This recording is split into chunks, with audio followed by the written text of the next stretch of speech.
Good morning and welcome to citizens of Douglas County, the March 30th, 2026 work session of the Douglas County Board of Commissioners will come to order. County Clerk, please take the roll for the record. Yes, ma'am. Commissioner Henry Mitchell III. Present. District 1. Commissioner Commissioner Whitney Kenner Jones, District 2. Present. Commissioner Martin Raxton, District 3. Present. Commissioner Vice Chair Mark Alcaraz, District 4. Present. Chairman Ramona Jackson Jones. Present. Thank you so much, Madam Clerk. Madam Clerk, did we have anyone sign up for public comment this morning? Yes, ma'am. Okay, thank you. Before you come up, I will just give you a reminder. When you reach the podium, please repeat your name, address, and subject matter, and you'll have 3 minutes to speak. Our first speaker is Susan Bowie.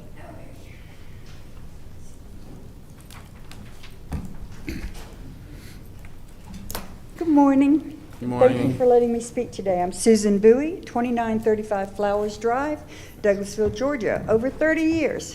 Again, thank you for letting me speak. I'm going to read this because it's just better if I stay on script. I want to address the concerns raised by certain factions in our community, specifically those I call the No New Faces Exclusion Squad and the No Fun Allowed Federation. These groups may argue that we cannot afford to host a World Cup watch party for our citizens, yet they continue to seek funding from the county for their own interests. Let's consider the positive impacts of this event should you decide to go forward with it. A World Cup watch party offers a unique opportunity to bring our diverse community together. It fosters a sense of belonging and allows citizens to connect over a shared passion for the sport. It boosts our local economy. This event can stimulate local business as visitors will spend their money on food, drinks, and merchandise. Additionally, it has the potential to create temporary jobs in event management, security, and hospitality. Promotion of local culture. Hosting this watch party would celebrate our community's cultural diversity, showcasing international cuisines, music, and activities. Unfortunately, the visitor veto team seems intent on excluding new and even old faces who don't share their values. Youth engagement. With activities designed for young people, this event would inspire the next generation of athletes and promote healthy lifestyles. Let me just add here that we recently held a Heroes Welcome event for our own Elena Myers, who, by the way, played goalie for Lithia Springs High School before she became a world-class athlete and a gold medalist. We should be nurturing our youth, not threatening them with punitive measurements for wanting to enjoy the parks in an alternate way or in a new way. Branding and tourism opportunities. A well-executed event can help establish our county as a designation for future gatherings, enhance visibility, and attracting potential tourists and investments. However, the Keep Off Committee may only raise objections until they find a way to benefit from it. Maybe they don't realize that this will increase the tourism and hotel tax coffers. I guess they can't have it. If they can't have it, no one else should. In conclusion, investing in this celebration can deliver significant social, cultural, and economic benefits for all the residents of our county. We should not allow the progressive pessimists or the joyless guardians to dictate what we can enjoy. I urge you to say no to the anti-visitor vanguard and yes to the World Cup watch party. Let's provide our constituents with something they genuinely want and need. Let's choose progress over stagnation. Remember, the loud voices opposing this initiative are the same individuals who just this past weekend labeled peaceful protesters as potential speed bumps. That's what they think of us. You ask for new voters to keep you in office? Well, here you go. Here's your chance to reach out and make those connections. It's time to focus on uniting our community rather than sowing division. So let's make the right choice for our county. Thank you. Hope you'll say yes. Thank you so much, Ms. Bowie, for coming in this morning. Who do we have next, Madam Okay. Clerk? Sandra Washington.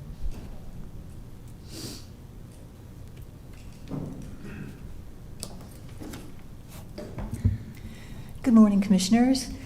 My name is Sandra Washington, 2935 Flowers Drive. I'm also here to speak out in support of the World Cup Watch Party. If you've ever spent a Saturday in at Chestnut Log Soccer Park.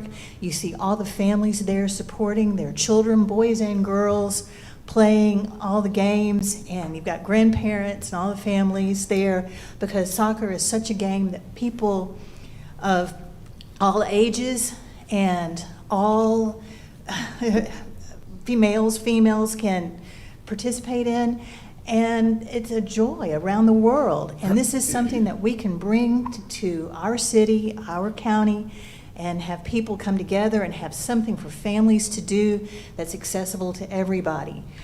Something that will bring in revenue and just a lot of fun. And I think that's something that we need. We're always looking for something that families are able to do and something that can bring people into this county, that to spend money in Douglas County. And this is a wonderful way to do it, and I encourage you to support it. Thank you. Okay, thank you so much, Ms. Washington. Madam Clerk, who do we have next? Pharaoh Bridges.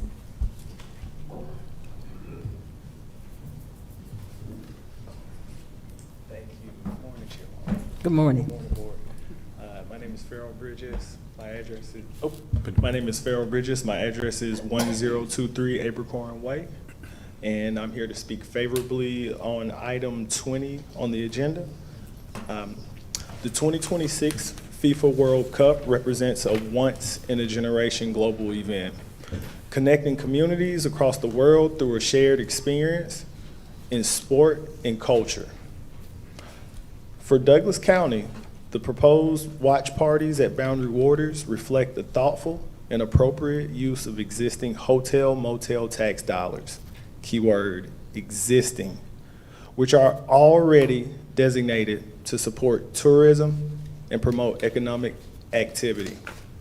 These events will provide local food vendors, artists, and small businesses with opportunities to thrive by generating revenue and building lasting relationships. And I'd like to remind y'all that Douglas County legislative delegation proposed this hotel motel tax back in 2014. And from what my understanding, back in 2024, we got about 500,000 or more in revenue. Equally important, these events will provide safe, vibrant, and memorable experiences for families, reflecting the spirit of global events like Atlanta's 1996 Olympics, with moments that defined a generation and elevated a community's identity. The state of Georgia, along with multiple local municipalities, have already invested in well over the sum of $100 million plus in public funds to host the 2026 World Cup. With Atlanta hosting 8 matches and Douglas County being a neighboring county, as we all know, we were within 45 minutes of Atlanta to transmute, so I think it'll be favorable for our county. The aforementioned state investments are geared towards transportation infrastructure, public safety, and small business readiness, all to support the estimated economic impact of at least $503 million to possibly $1 billion. And this data is based on a projection produced by the Georgia Municipal Association. And finally, I believe this resolution is not simply about funding for a local event. It's about cultivating an atmosphere where our local economy, visitors, and our families can participate in a special moment as one community. Douglas County has the opportunity to lead with purpose, and this resolution reflects that spirit. Thank you. Okay, thank you so much. Our next Carol. speaker is Bill Willis.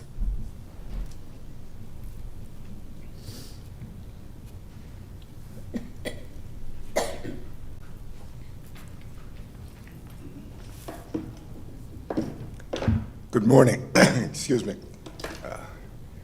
Commissioners. Good morning. Members present this morning. I also want to speak on behalf of the proposed World Cup venture. I think Douglas County is in a unique position to what I refer as the western rim of the 10-county Metropolitan Commission District that makes up that 10-county district. And as has already been noted, an opportunity, I think, to bring folks together and bring additional resources,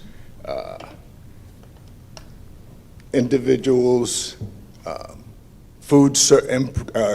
support for food services, beverage services, hotel and motel accommodations, and I think that that it is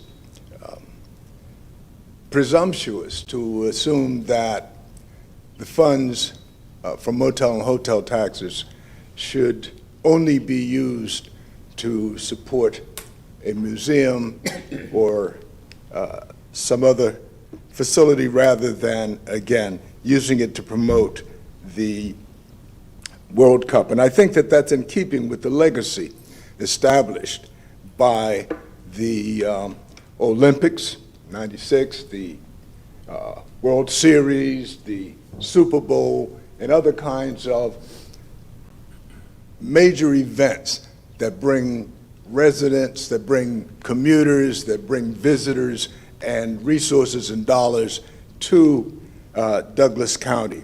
And I am thrilled to see that the county is listening to residents and bringing entertainment, additional entertainment into the community. We want to be able to participate in events like this in our community. We are tired of having to go into Atlanta. We need to bring things out to our western rim. And the commissioners and others of us are glad to see that we are taking the time and the action to support the overall quality of life for our residents by bringing fun and entertainment to our backyard. The business in our community will benefit from this, and it helps to build an ongoing sense of community for Douglas County that we desperately need. Thank you very much. Excuse me. All right, thank you so much. And anyone else? Yes, Madam ma'am. Clerk.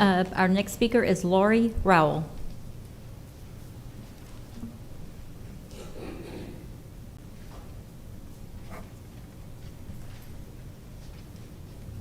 Hello, I'm Laurie Rowell, 5475 Creek Indian Trail. And guys, it's really great. It's so fun to see how people think differently and like different things. I loved the Lena Myers. And then I loved how everybody came to the museum after and enjoyed our special exhibit and meeting the hometown heroes that were baseball players that were there. They'll be there again this Thursday for a big fundraiser. What's interesting is this hotel motel tax. When I read something, because I just want common sense, win-win solutions for everyone. And when I see a watch party is going to cost $275,000, that makes no sense. I don't even see how that could be, especially when we already have the green and you already have a big screen. Second of all, it's people like different kinds of fun because you want to use the hotel motel tax for more entertainment, but you took it away in 2020, the part that was promised to the museum. But people want places for families to gather. We had a blast at the museum Saturday. It was awesome. So many kids and their dads, this big group came through, and because they walked straight from there to there. That's why we want the museum to stay in that location. It's a perfect place for families to gather and have a good time and bring their children to see the history and how great Douglas County is, how great it is. So I'm not for a watch party, only because if it's $275,000 and you can't give anything to the museum, I don't get it, and neither do the citizens. That's why we want to change. That's why some people are going to get voted out. Because of things like this. It makes no sense, no common sense whatsoever. The other thing is, we now know what you want with the museum. You want a library in District 3. We have 3 libraries. So there might be underhanded dealings going on, I'm not sure, trying to make deals with people to sell it and all that good stuff, which we knew that. I told y'all, you made a mistake when the museum pulled back the curtain in the land of Douglas County, Oz, and showed that y'all are doing underhanded deals and dealings and wasting our taxpayer dollars. Have a watch party. I can't even see in what world it would cost $275,000, and neither can anybody else. The other thing is the office space. Oh, on and on. You have to have the office space, Board of Elections, electors. But we have the Strayer building. It's not full. I think there's 1 office in there. I mean, that's what the citizens want to know. This is how y'all appear. I'm here to let you know how you appear to the citizens of this county with decisions like this. If the Strayer building's full, great. Give us a tour of it. Have a tour. Okay, I know I got to go, and that's fine. But if the Strayer building is full, then y'all have too many employees. So you need to lock it down. Thank you. All right. Who's next? We have one more speaker, and it's Emily Leitner. Okay.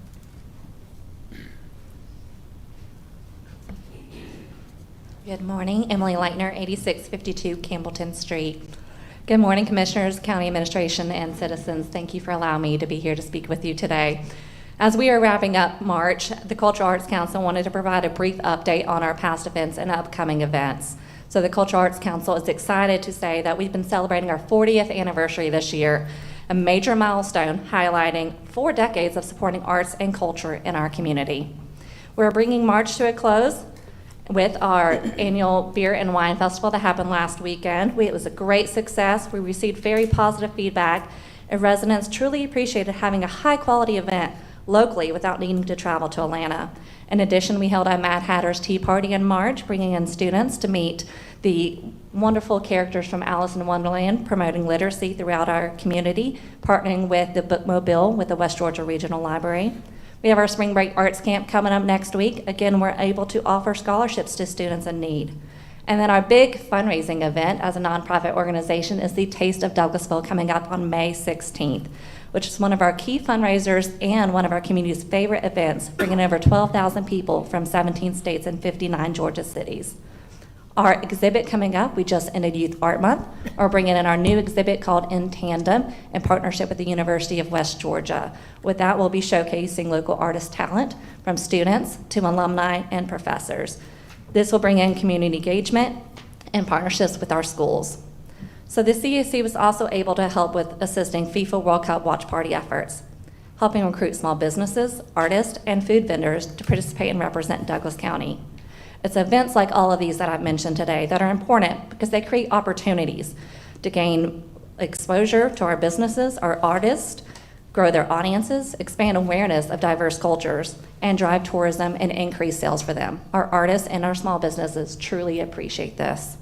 So as the CAC celebrates our 40th anniversary, we want to express our sincere appreciation to our Douglas County Board of Commissioners, the staff, citizens, and businesses and artists for their continued support of arts and culture. We are excited about the future and remain committed to promoting the value of the importance of arts, culture, and our history and strengthening our community. Thank you. All right. Thank you. That Any other? concludes our speakers. That's it? All right.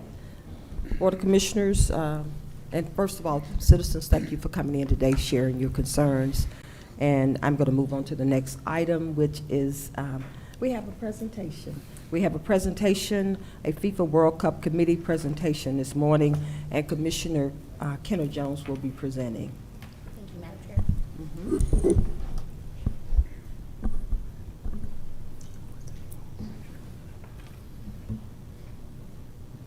All right. Yes, as mentioned, Your Honor. Oh my God. Thank you. Switch from court. I'm sorry, Madam Chair, members of the commission. We do have a presentation this morning for the FIFA World Cup. And so, as this board is aware, we did put this committee together after consultation with administration, each of the commissioners, to see if this was something that would be feasible for our community, if this is something that would be economically appropriate and fiscally sound for the community, and what a way that we could give back. And so first, I just want to educate citizens who may not be familiar with the FIFA World Cup about what it is. The World Cup is the most watched sporting event in the entire world. It is the most popular event. It is the highest number of attendance. This year's World Cup is going to be significantly different than the World Cup from 4 years ago because it is being hosted across 3 separate nations. It's going to have 104 matches with 48 teams. Atlanta has been fortunate enough to be able to secure its spot as a host city, and they will be hosting 8 games over approximately 46 days. What that means for Douglas County, you can go to the next slide, Tiffany. Thank you. What that means for Douglas County is that we have a unique opportunity to capitalize on what the proposed state of Georgia's economic spend is proposed per person, which is $1,070. This is an opportunity for our local hotels, especially those in that Thornton Road corridor, to capitalize on this event because of its proximity to Mercedes-Benz Stadium, the fact that the parking lots in those hotels are free of charge, make them a very much so ideal location to host travelers. With that being said, we want to make sure that Douglas County has an opportunity to benefit off of some of that economic stimulation that's going to be seen in the region, because we are the closest metro county to where the games are going to be held. Despite the games being at Mercedes-Benz Stadium, there are locations that are in Cobb County and Fulton County that are further away than we are here in Douglas County. You can go to the next slide, Tiffany. And so what is the watch party's purpose and what is the goals? And so I just want to take a step back and add where this idea came from. Residents come to our town halls frequently. Many have come and spoke during public comment on various different things that they believe that the county does not do enough for family-centered, fun, educational opportunities, things to do with your kids, things to do with your family. We are often compared to the city that they offer free events on the town green, which they own. And so we are looking for opportunities to meet that community member need and be able to discuss how we can bring entertainment into Douglas County so that residents do not have to leave and go to Atlanta or spend money in neighboring jurisdictions to have things to do. And so with that being said, we did, I spoke again to my colleagues to see if this was something that made sense. Once we had buy-in from everybody, I did ask to start this committee, and so that is what we have been doing and working on. And as a committee, we have identified that the World Cup watch parties in Douglas County give us a specific opportunity to leverage the World Cup to raise our local businesses, boost our hotels. That thus gives us back tax revenue because people will be paying into sales tax when they utilize our vendors, attend our restaurants, sleep in our hotels and motels and Airbnbs, and then while they are participating in the event itself. It gave us the opportunity to build cross-sector partnerships, and as you'll hear from some of our community partners in just a moment, it really has become an opportunity for many different entities to come in. Georgia Greystone Power Corporation is one of our proposed sponsors. We do have our members from the water, or from the Chamber, the Cultural Arts Council, and Elevate Douglas, and I'm just realizing they were not included on the slide. Please charge it to my head and not my heart, because they have been a fantastic partner. With that being said, I'll let Commissioner Raxton go for it because DCTT could not be here today. They are actually at a conference specifically for tourism, but they did have a statement that they would like us to read in. All right, thank you, Commissioner Kennan Jones. I think that the board has the letter that was submitted by the Executive Director, Ebony Hammond, from, again, the Douglas County Travel and Tourism, and I will read so that it's in the record as follows. Dear Douglas County Board of Commissioners, on behalf of the Douglas County Travel and Tourism, I am proud to share our immense excitement as we prepare for the FIFA World Cup 2026. With 8 matches, including a high-stakes semifinal taking place just minutes away at Mercedes-Benz Stadium, Douglas County is uniquely positioned to capture the global spotlight and the significant economic ripple effect this tournament brings to the metro Atlanta region. Our team is dedicated to ensuring Douglas County is not just a neighbor to the game, but a premier destination for international and domestic visitors expected this summer. We are currently focusing on 3 key pillars of impact as follows. Economic opportunity. Tourism experts project an economic impact exceeding $500 million to the state of Georgia.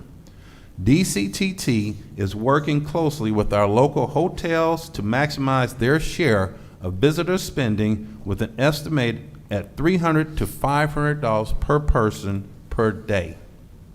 Secondly, community engagement. We are thrilled to partner with the Board of Commissioners, Cultural Arts Council of Douglasville, Douglas County, the Douglas County Chamber, and many other organizations to host 2 official Watch a Cup parties at Boundary Waters Park on June 27th and July 19th.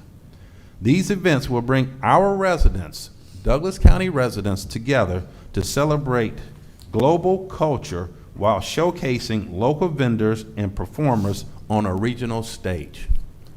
Third, regional collaboration.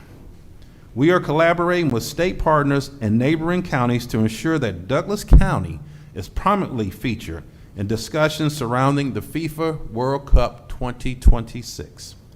Currently, I am attending the GACAB, which is the Georgia's Visitors and Conventions Bureau, annual tourism conference, where excitement is building around Douglas County's Watch a Cup plans. I've been asked to share updates on DCTT's plans, which include radio partnerships with Magic 107.5, Star 94, La Mega 96.5, and Raza 102.3. Notably, La Raza will be live broadcasting from one of the World Watch a Cup Douglas events. Additionally, we have planned a refresh marketing campaign for our ads at Hartsfield-Jackson International Airport, a robust social media campaign, a search engine marketing campaign, and enhancements to our websites, along with a few surprises. Our goal is to convert match day fans into long-term visitors who return to explore our trails, parks, and unique county charm and local charm. This is a once-in-a-generation opportunity to demonstrate that Douglas County is a world-class community ready to host the world. We look forward to your continued support as we execute these initiatives to ensure a lasting legacy for our residents and local community.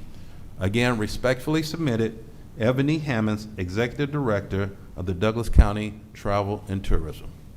Thank you for that, Commissioner Raxton. Now I'd like to take a point or a moment and have Breezy Straighten from Elevate Douglas come up and provide information about partnership between Douglas County and Elevate Douglas. Good morning, Board of Commissioners, County Administration, citizens of Douglasville. Breezy Straighten, Executive Director of the Development Authority of Douglas County and President of Elevate Douglas Economic Partnership. In economic development, we have 2 core priorities: supporting and growing business community and enhancing the quality of life for the people who call Douglas County home. The strongest communities are the ones that do both well, because businesses follow talent, and talent chooses places that are vibrant, connected, and engaged. The upcoming FIFA World Cup presents a unique opportunity for Douglas County to advance both of these priorities at the same time. First, let me start with what matters most: safety. An event like this must be done responsibly. This effort is centered on ensuring a safe, well-coordinated environment with the appropriate public safety presence traffic management, and planning in place so that residents and visitors can participate with confidence. From there becomes this strategic opportunity. With World Cup actively happening across the Atlanta region, people will already be gathering, traveling, and spending. The question is not whether this activity will happen. It will. The question is whether Douglas County chooses to be a part of it. If we do nothing, we do not avoid impact. We simply miss the opportunity. That energy, that spending, that attention will go to other communities that have made the decision to show up. A watch party allows us to support our businesses directly, our restaurants, retailers, small businesses, while also creating a shared community experience that strengthens our quality of life. And beyond the immediate impact, this is about something bigger. This is a chance to showcase Douglas County on a global stage. The World Cup is one of the most, actually it is the most watched events in the world, and communities that lean into these moments signal that they are forward-thinking, competitive, and engaged. This is not just about a single event or 2 watch parties. It is positioning Douglas County as a place that invests in its people, supports its businesses, and takes advantage of opportunities when they come. Because opportunities like this only come once in a generation. Thank you so much. Thank you. Next, we will hear from Sarah Ray with the Douglas County Chamber of Commerce.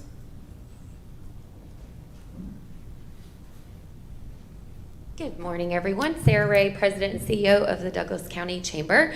I've had the great honor of working with the World Cup Planning Committee, and just think that from the Douglas County Chamber perspective, this opportunity represents exactly what kind of moment we prepare for through our strategic focus on engagement, advocacy, cultivation, and long-term growth.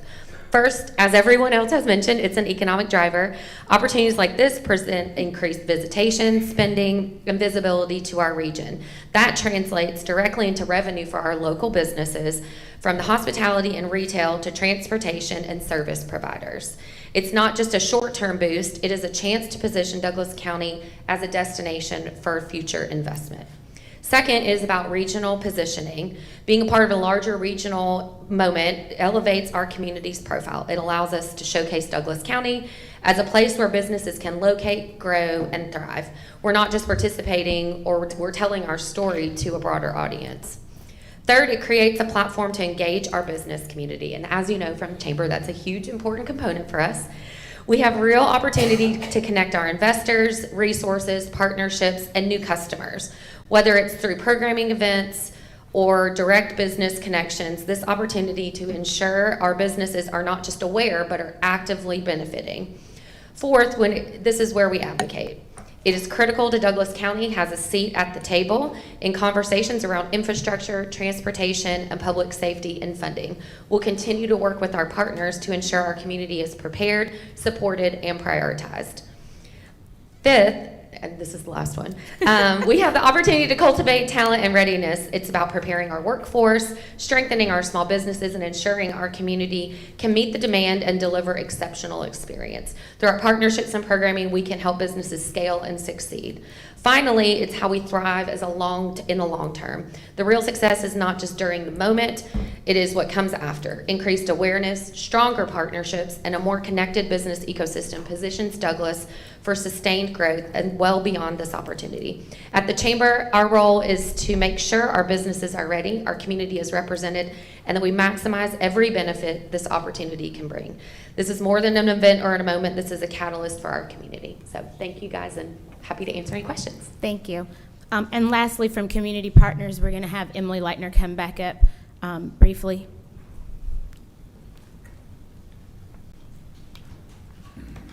Good morning once again. The Cultural Arts Council is proud, as I mentioned earlier, to support FIFA World Cup and bringing in different vendors. We have a wide array of vendors, from artists, local community citizens, and West Georgia Regional abroad. Everything from handmade jewelry to homemade spices. In addition, we have our array of food vendors. Of course, FIFA World Cup is known for the diverse cultures that we'll be bringing here into the community and making sure that is represented through our food vendors as well. Some everything from Panamanian food to Mexican food to barbecue food.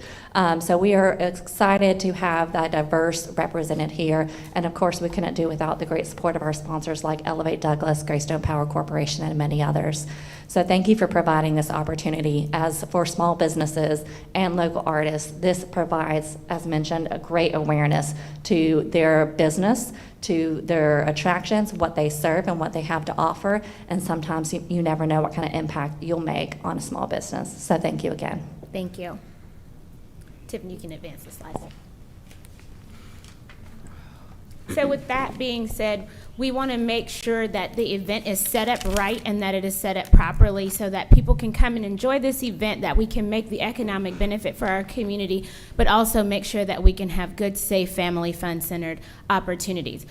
So with that being said, we have heard from all of the public safety partners involved in this. That includes E911, EMA, the Sheriff's Department, the Fire Marshal, the Fire Department, to make sure that we are using good common sense, but that our safety plan is based in facts and not feelings, and making sure that we can make sure that people come to the park and enjoy safely. So with that being said, if this event is approved, there will be a strict cap. It will be a ticketed event with 2,750 people being able to participate per event. Those tickets will be free to the public, but you will have to go in and register. This will be a dry environment, so there will be no food or alcohol permitted from outside of the park, so you can't bring in coolers, things like that. And our vendors at this time are not serving alcohol either. We will have an appropriate private security and public security partnership program to make sure that this is safe.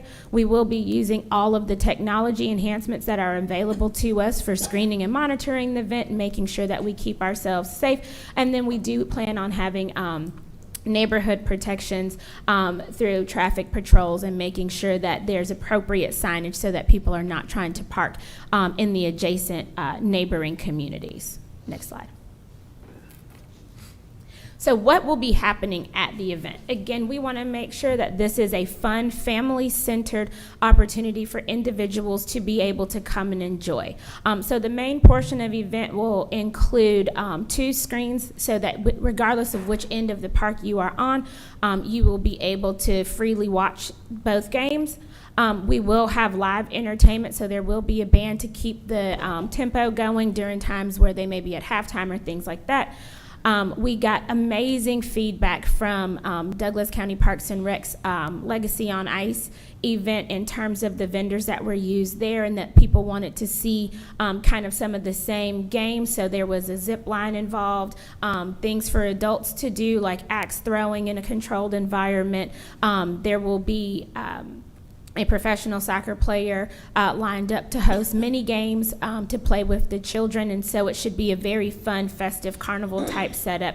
And then we do also have youth engagement. Amazon Web Services is providing their STEM truck so that kids can also have an educational component and opportunity for this, as well as a game truck on site. We have also worked with Douglas County Communications, because having a watch party is great, but it's not great if nobody knows about it. And so our communication team has worked very diligently to assist us in developing the flyers for us to seek out vendors, to seek out sponsorships, and to figure out how to advertise the games. And so if this is approved, they are prepared and ready to go to launch the Douglas County Watch the Cup website.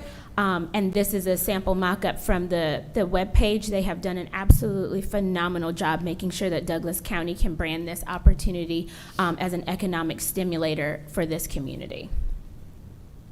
And so what everybody's biggest question is why the $275,000? So the largest component of this is public safety, and it's important to make sure that the officers that participate in this, the private safety community that participate in this, our EMA, our E911 have the tools and resources to ensure that this event stays safe. Based on their estimated totals for the 2-day spend, they need approximately $93,000. After speaking with my committee members, I did think it important to ensure that they had an appropriate contingency in that budget. And so we have earmarked an additional $30,000. Of course, if that money is not used, then doesn't come out of the coffers. But if they identify at the last minute that there's something additional that they do need, we want to make sure that they have the tools and resources to be able to get what they need. Marketing and signage is about $4,000, which will include a mix of advertising from flagpole banners to marketing materials at the hotels and appropriate signage to make sure that people know the where, when, and what of the event once they get to the park and how to get there. For the kids' corner, the entertainment, the stage setup, across those 2 days is about $94,000 for those items. We did have to use an approximation for the licensing because FIFA has not notified Douglas County what the licensing cost is. Based on prior figures, it is possibly around $16,000, but we did keep an additional contingency of the $33,000 just in case something comes up or they're more expensive than what we thought. And again, if we do not use that contingency, it goes back into the hotel motel tax fund. The last thing is we want to make sure that in addition to this event being safe, that it is also sanitary, but so with a crowd that is that size, we did think it important to make sure that we had additional like porta-johns or porta-potties out there, but we wanted to make sure that we were able to give a clean and elevated experience to our party goers. And so these are a little bit higher end than the traditional, and they are handicap accessible because we want to make sure that people with all abilities are able to utilize those as well. And so that is how we got to the $275,000. Again, about $60,000 of that is in contingency that may never get spent. Next slide. So as it pertains to the recommendations from the committee is asking for approval of a resolution authorizing the county to host 2 watch parties, and the proposed dates are June 27th and July 19th.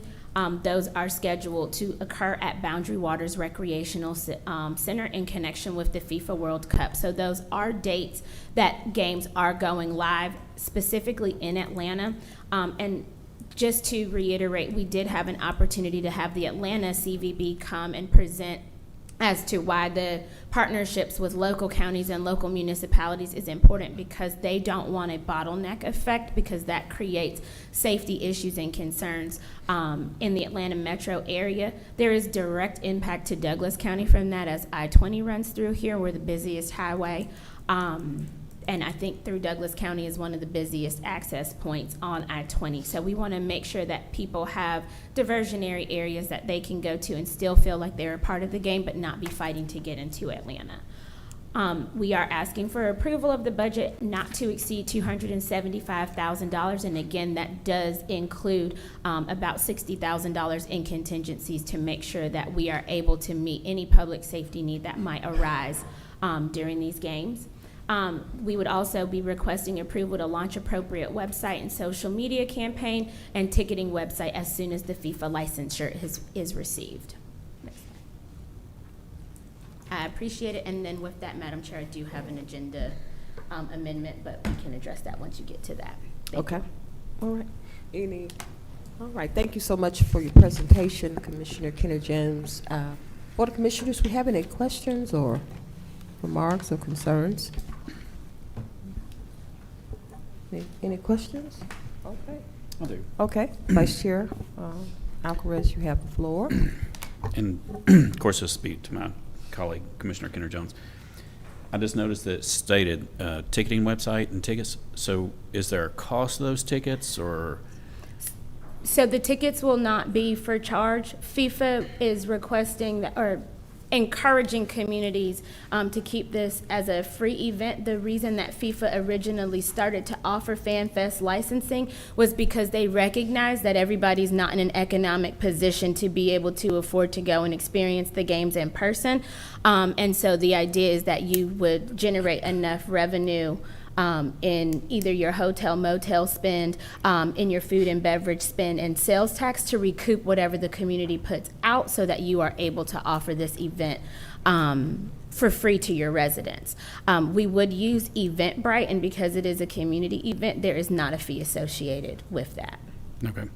And if you could explain the difference in regards to public safety, what the sheriff's office responsibilities are going to be and what the private security responsibilities are going to be? So the sheriff is going to manage traffic control, which is probably the most important component of this. We got to make sure that folks can get in and out of the park safely. Because we have partnered with the school system, they're allowing us to use New Manchester High School as our parking designation. And so the sheriff's department will be assisting people in making sure that they can cross the road at the identified crosswalks safely, things of that nature. Then there's private security that will take place in the park, and it is a company that's familiar with Douglas County large scale, or the city of Douglasville also large scale event, so we do have a vendor for that. The other cost that's associated in that $93,000 though also includes the payment for our additional 911 staff members that are going to need to be on call, for the additional overtime for the fire department, and then to make sure that our EMA is able to appropriately manage the command unit, and then if we need additional ambulances on site for emergency care. Okay.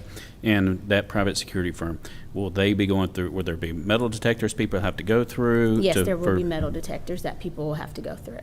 Okay. And have we reached our sponsors or possible sponsorship? Has any company said, Greystone on them said, hey, we're willing to contribute, but not maybe, or if they have, how much, or if they have not?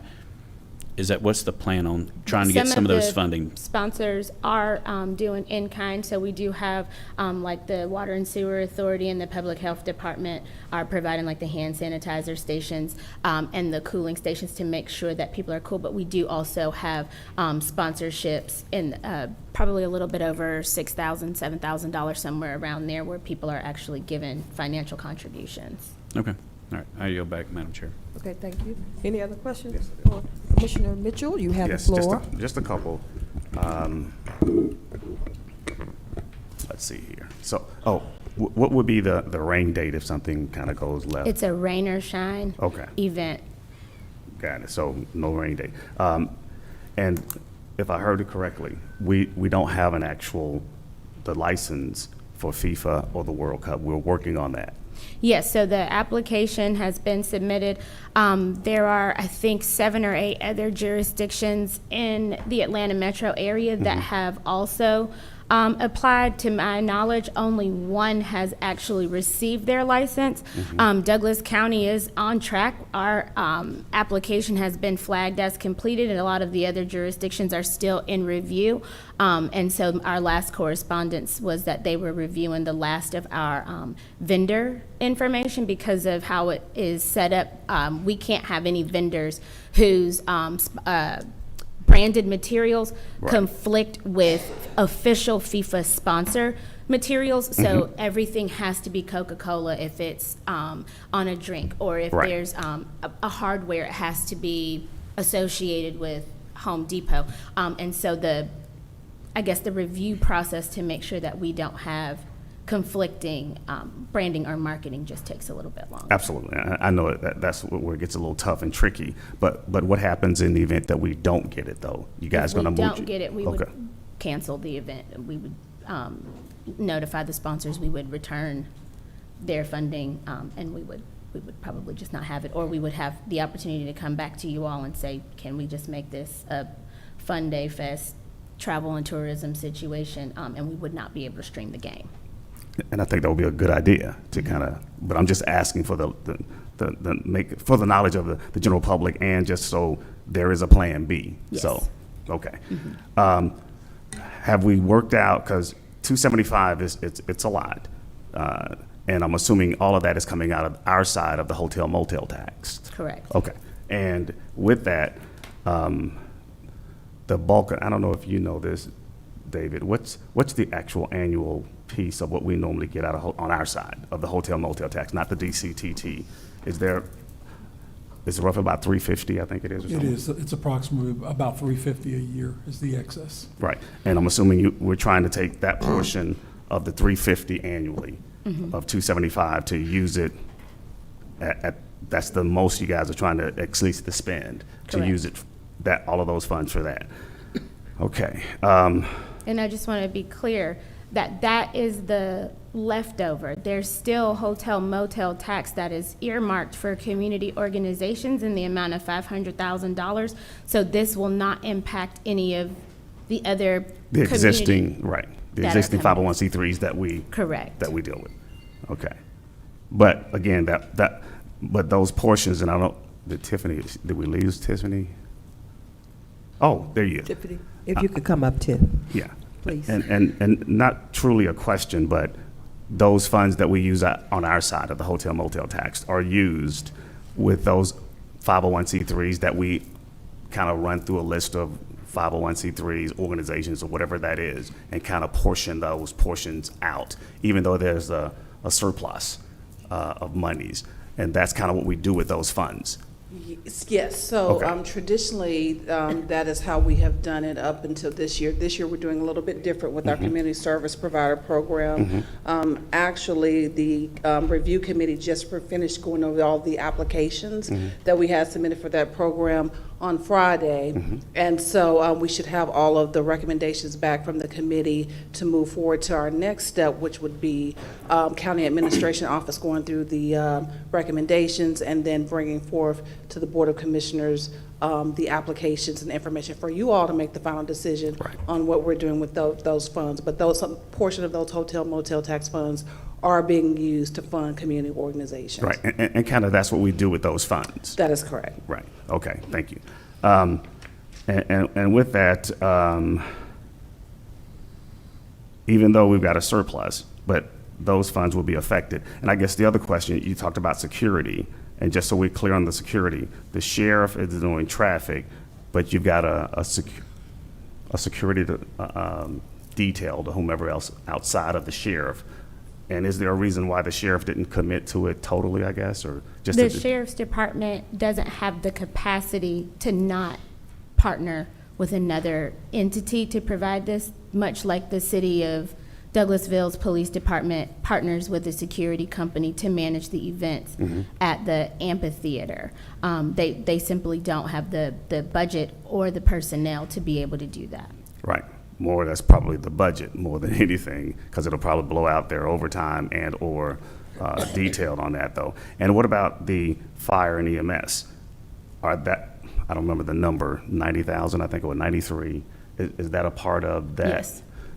So with fire and EMS to include, so the 93 is the sheriff? The 93 is the total for all public safety entities. So that's EMS, EMA, E911, the fire department, the fire marshal, the sheriff's department, and the private security company. And I see these guys in the room, but I guess my only other concern would be, would that kick into overtime for these guys? And That's accommodating for the overtime cost. okay, It's so included. And I don't want to put you guys on the spot, Stephen, to comment as to how much is that enough, or are we in line? Because I've heard some conflicting conversations about that portion of it though. But okay, we'll leave it there. And on the world, we'll be showcased on the world stage once we get the permission of the FIFA. Are they going to add us to their marketing, to their whole?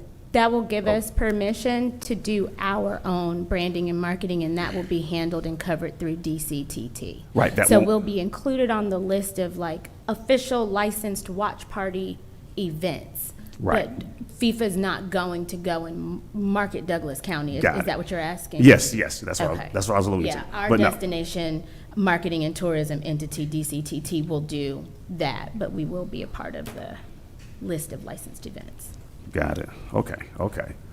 And I guess the only other thing, you mentioned no food, that you can come to this particular event. You can only, I guess, use the vendors to buy your food at the event. Correct. Okay, so. And it is a safety recommendation not to have people be able to bring in coolers, to have a clear bag policy, no outside food or drink. So we are following that Got it. recommendation. And that's more or less probably FIFA, their policy. Correct. Because they tend to do those types of things.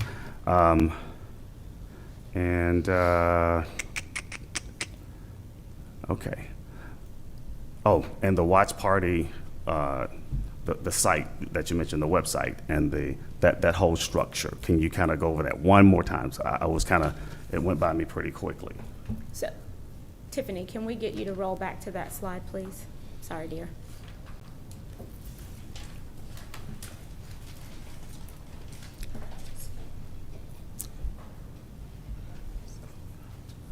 This is the. Right there. Okay. So it'll be a toggle on Douglas County government's existing page. And then it will have all of your like know before you go type information. It will also have a list and reiterate all of the policies so that the general public knows the do's and the don'ts. It will have a list of the vendors so people can prepare, oh, I want to eat at this truck or that truck, or be knowledgeable about arts and crafts or things that they may want to have. It will have the schedule for the games and the entrance and exit time so that people are aware of when the gates open, when the gates close, and then it will have a countdown to the events. And which two games that we'll be dealing with? That Or is do you the know?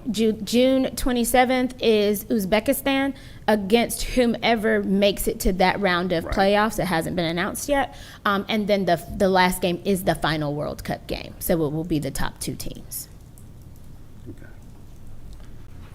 Okay, all righty. Outside of that, I think I'll yield the floor, but thank you again. Appreciate it. All right, thank you. Any other questions? I just have Vice two Chair, more. you have the floor. I'm sorry, I missed out. The capacity for Boundary Waters, did you say 2,750? That was based on the recommendation from the fire marshal. So the park can hold significantly more than that, but we have to have safe ingress and egress into the park. And with the bounce houses and those things, that was the safest number. Okay. And do we know of any other counties that's trying to hold watch parties also? Are we the only one on the west side of Atlanta? West Cobb is trying to do stuff. Sandy Springs, Gwinnett County, DeKalb County, Fayette County, the city of Douglasville. So no, it's not just us on this side. Okay. And just thinking about, because we're going to have people coming into our hotels or hotels in our county, is there anything that we've worked out with the hotels so that when they get there, that they can, there'd be a sign to where they can go and purchase tickets, or make them knowledgeable where they can get tickets? Yes, so DCTT is managing that portion of this, so I don't want to overshare their information, but they have worked out with the hotels that are on Thornton Road, and in the county there are a couple of ones that are not on Thornton Road, and there will have a QR code and specific information for them to be able to scan, get information about what Douglas County is doing, where what restaurants we have. It'll have information about how people can use the bus line to get out of Douglas County and into Atlanta, and then if the link to the Eventbrite. Is the city of Douglasville, their watch parties the same days as ours? No, none of the watch parties overlap. Okay, all right. I yield back, Madam Chair. Okay, thank you. Any other questions? I do have a few for you. Commissioner Kenner Jones, certainly I appreciate your presentation. It was amazing. We had conversations last week about this, and I'm excited to see Douglas County. Number one, we want to sit at the table, and this is a big stage opportunity, and we love to promote our county. But I wanted to just, if you could speak to what your plans are for, and we had a little in-depth conversation. How are you going to alert those citizens in the proximity of Boundary Waters, what your plans are? Oh, absolutely. I'm glad you brought that up. So we are going to work with DOT or planning and zoning to make sure that we have the addresses for the residents that live in the neighboring communities that may experience some traffic disruption, so that we can send notices directly to those residents of the date, time, location, and the approximate traffic disturbance hours, so that they can plan accordingly if they are not participating in the event. Okay. I believe GIS too. Well, DOT and planning and zoning will use our GIS mapping software to be able to identify those individuals. Okay, thank you. And also, if you could just speak regarding your transportation plan, just with the use of Connect Douglas for the So Connect outside of Douglas will be does have routes that can connect into Cobb Link, and then Cobb Link can get residents the rest of the way to HE Homes, so that we are managing traffic in both directions, trying to give people who are here who may not be familiar with our community an opportunity to get to Mercedes-Benz Stadium that doesn't conflict with folks that are trying to come the opposite direction to 92 to get to Boundary Waters.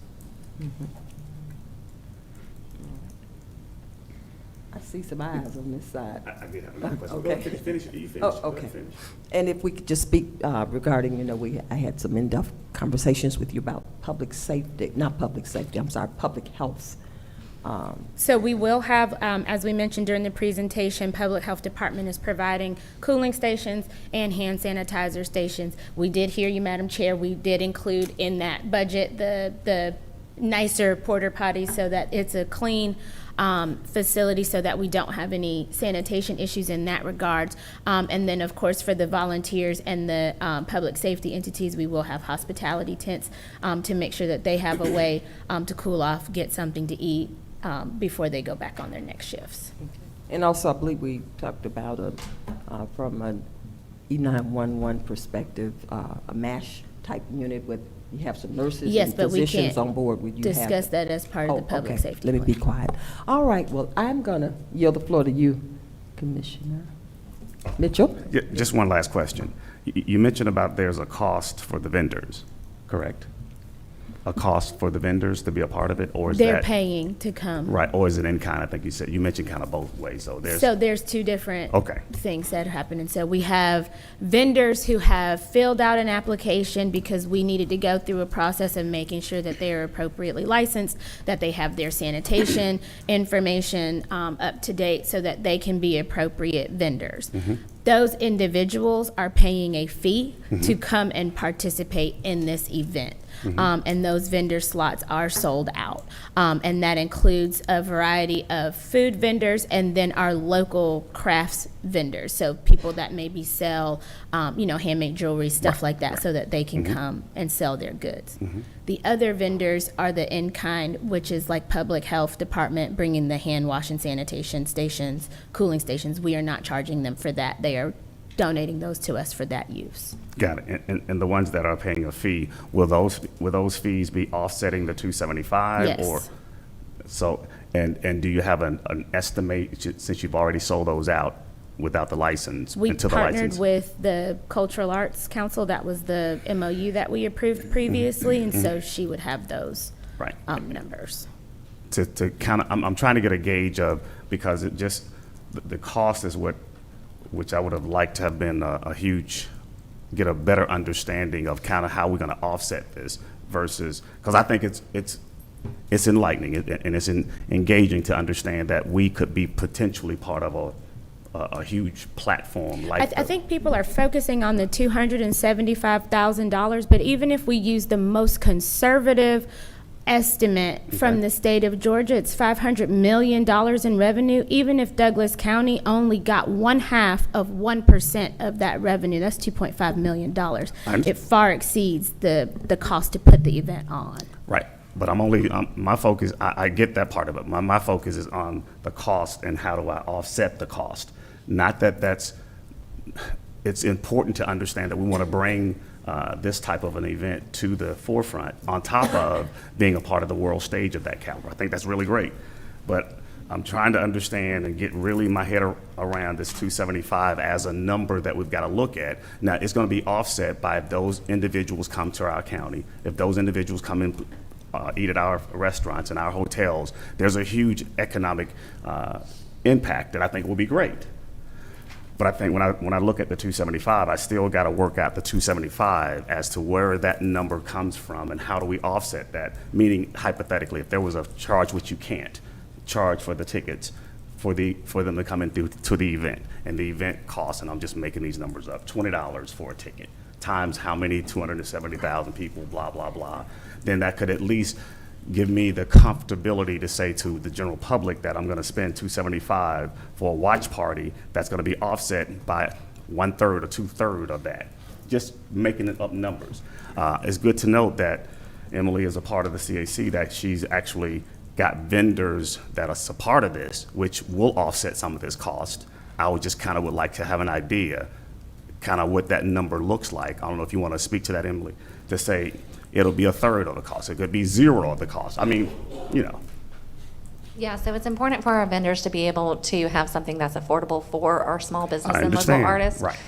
So it'd be a couple We can't divide the $1,000s. 275 up into 10 vendors and say, hey, that's your number to be a vendor, and they make zero when they get there. But go ahead, I'm sorry. Yeah, so it'll be about a couple $1,000s in accumulation just from the vendors. But we also have the sponsorship standpoint. Okay. And that'll bring in the greater revenue. So we have a lower level sponsorships available for our Mhm. small businesses. Okay. And then we have our higher level sponsorships for those that are wanting more visibility. Right. So those would be like the Greystone Powers. And then we have our small businesses, which might be a mom and pop business, because we Mhm. want to make sure everybody has the opportunity Good. to be promoted at an event like this. Great. And if you could give an estimate of, not a number, but a percentage of how would that offset this 275 by 2%, 20%, 80%? For our vendors, just a couple thousands, a very Oh, small got it. percentage to the 275. And the sponsorships, now that we're more underway and our applications going through, we're going to recruit harder to get some more sponsorships coming in. But as Commissioner Kenner Jones said, we have to make sure with all of our sponsors, there's no conflicting Right. instances where a sponsor of FIFA, for example, Coca-Cola, we can't have someone come in and sell Pepsi or promote Pepsi. Correct. Yeah. So there's a lot of. Because FIFA's not going to allow you to do that. Correct. Right. And so there's a lot of fine lines that we have to make sure with our vendors and sponsors coming in, that they are equivalent. The same thing with Chick-fil-A. We can't have Chick-fil-A come in because McDonald's is a sponsor. Understood. So a lot of ones that might want to participate, we are not able to. Mhm. And you're managing all of that? Yes, sir. But again, a percentage, if you can, a rough 20%, 30% of the 275 that would be potentially offset, not all the revenue they're going to bring in the hotels and eatery and all that other good stuff. I can't give a percentage at this time, Okay. with us still recruiting sponsors. Mhm. Like I said, our vendors is only a couple thousand, so in terms Right. of 275, that is a small percentage. Got it. But if you sold out, if you had a great day in sponsorship, what would that roughly be in percentages wise? If you had a great day, everything perfect storm. Maybe 25%. Okay, good enough. Thank you. And I yield back. Thank you. Vice Chair. Thank you, Emily, Commissioner Mitchell. Emily, don't go anywhere. Okay, so I'm just playing this over my mind because I come to your Taste of Douglasville every year. Yeah. And there's a lot of great food vendors. Right. But, and I'm not going to say any names, but when you have those really, really good food vendors, that food seems to get gone pretty quick. And my thought in my mind is, just like my family we went to the Georgia Tech baseball game over the weekend. When you're encaptured inside there, you're gonna eat from there. You have no other choice. You can't Right. go out and go get anything. So, are we sure that the vendors that we're gonna have there, because 2,750, that's a lot of people to be Right. eating at, inside that park. Are we sure that our vendors are gonna have the capacity to be able to handle such a crowd like that? Because I'm sure those game times, are they in the evening or?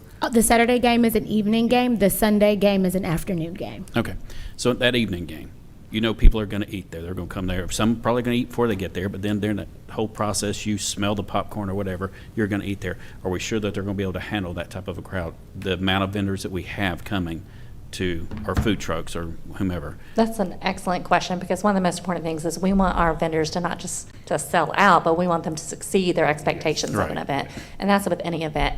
And thankfully, all the vendors that we are working with this particular event, we've worked with before, like through Taste of Douglasville summer pop-up parties or a multicultural festival, and we have excellent communication. So one of the points with the Eventbrite is for us to be able to track how many we are coming in, even though the ticket is free, just like the City of Douglasville concerts. The ticket is free, but they can see we have a limit on how many can come in.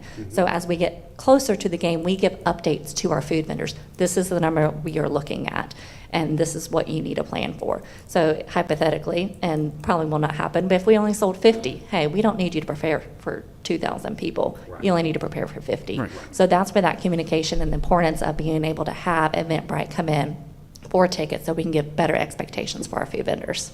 Okay, all right. Thank you. I yield back, Madam Chair. Just one more, which is good. Good stuff. Okay. So we're talking about roughly about $70,000 as a potential offset, which is, I'm giving more than I'm trying to actually state here, though, which is great. And I guess the other $200,000 is what we'll probably end up using, and it could be less, 60, I think I remember seeing up there. 60,000, less, 64,000 is potentially the less contingency. than that, to see, to make sure that we're trying to get there. And again, I'm not a mathematician, but I'm just trying to do the math. And I know you probably sometimes say that, you know, you don't have the numbers, but that I'm trying to really get my arms around the whole, the amount of what we're spending. Not that the return is going to be greater than millions on the return, but I just got to account for, in my head, for the citizens that I represent, that I've got to spend this kind of money to do a watch party, and why should I or why shouldn't I?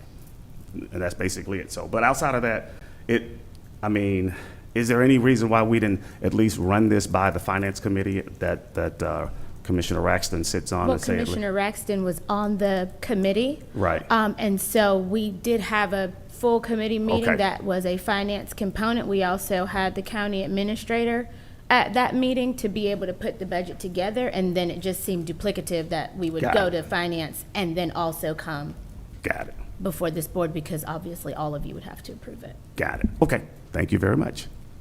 I yield. Thank you.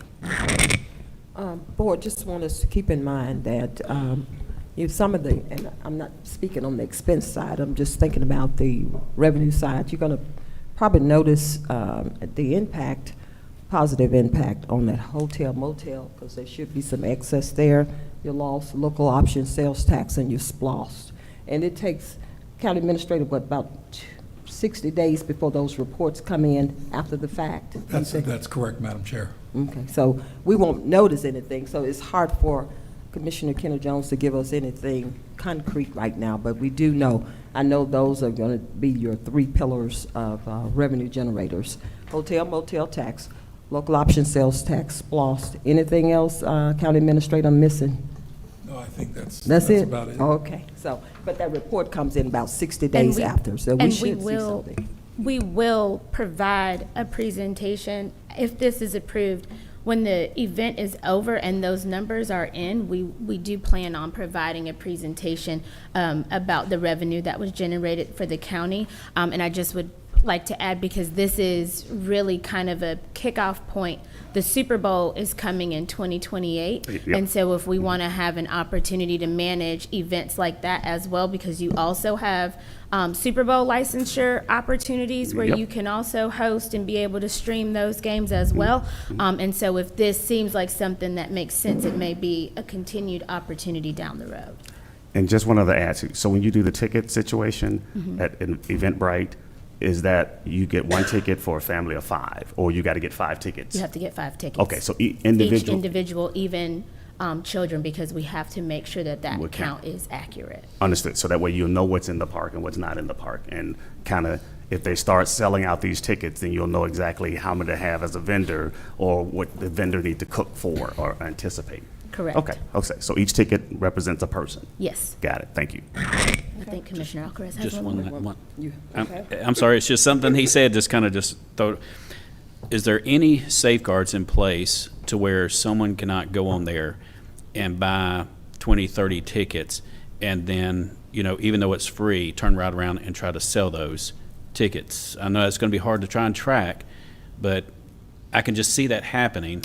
I don't know if we could manage someone going back and then trying to resell the ticket for a profit, but what we can do is limit the number of tickets that are available for sale to an individual person. So maybe we work with Eventbrite to have a cap and say you can't purchase more than 10 at a time, something like that. That's to what I make was- sure that our residents actually get to come and participate. That's what I was thinking. I was thinking this, I could see someone going and buying 20 to 30 tickets and then going somewhere on, some website, Facebook or something, and advertising those tickets. Hey, I've got 20 tickets, or I got 10 tickets. However, it's this much. And if we do catch that, is there a way that we can go back? I don't know. I've never set up through, Eventbrite before, but is there a way to go back and, void those tickets and then reissue more? That I don't know. I'm just thinking I can just see that possibly happening. So, yeah. So I yield back, Madam Chair. Oh, okay. All right, well, thank you so much again, Commissioner Kenner Jones and Commissioner Maxton, for presenting the FIFA opportunity to the county today, and certainly thank you for just kind of jarring my memory about the Super Bowl that's coming in 28. This is dress rehearsal for Douglas County to have an opportunity for the world stage. And although we may not think of Super Bowl as world, but it is, I know we think it's more of a national level, but people come from all over the world as well. So right now, we'll just keep pressing forward, and I'm hoping those licenses come through. And you said you had a backup plan if we didn't. It would just be a fun, what did you call it, Commissioner? A fun fest. A fun fest, okay. All right, if there are no more questions, I'll move on to the next item. Madam Clerk, is it my turn again? Yes, ma'am, it's the Okay. agenda adoptions next. All right. Board of Commissioners, you've had an opportunity to review the agenda. Are there any changes that need to be made to the agenda? Madam Chair, I would like to make an amendment to the agenda. The World Cup resolution is at the end. If we could move that to the top, just in case there are any last questions. Otherwise, we need to be able to let Breezy and Sarah Ray and Emily go. Okay. Board of Commissioners, do we have a motion to move? What the number is? I'm Agenda sorry. item number 20. Agenda number, item number 22, the beginning of the agenda.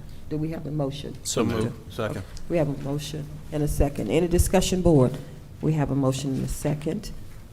Please, Yeah, hand count. oh, It'll be a hand vote. please indicate by raising your right hand to move it, because I got to, okay, there we go. Thank you. We have a 5-0 unanimous vote, and the motion carries to move item number 20 to the head of the list, at the top of the list. Okay, with that being said, Board of Commissioners, are there any other changes? Do we have a motion to approve the agenda with the stated changes just a second ago? We have any? So moved. Okay, we have a motion and a second. Any discussion, board? We have a motion and a second. Please cast your votes.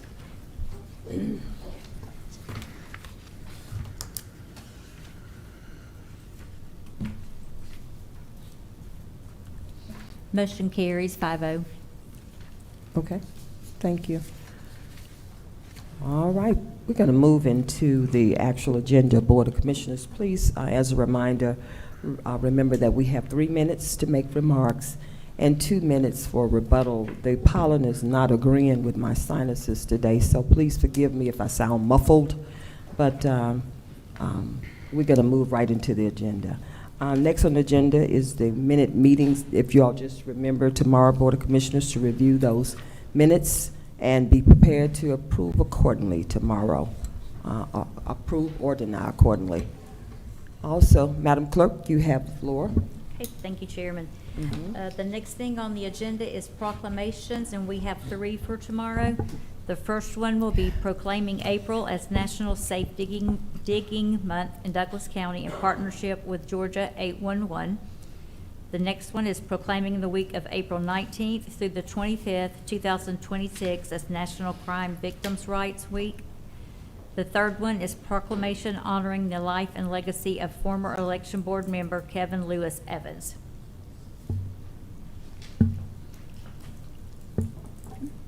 The next thing on the agenda is public hearing.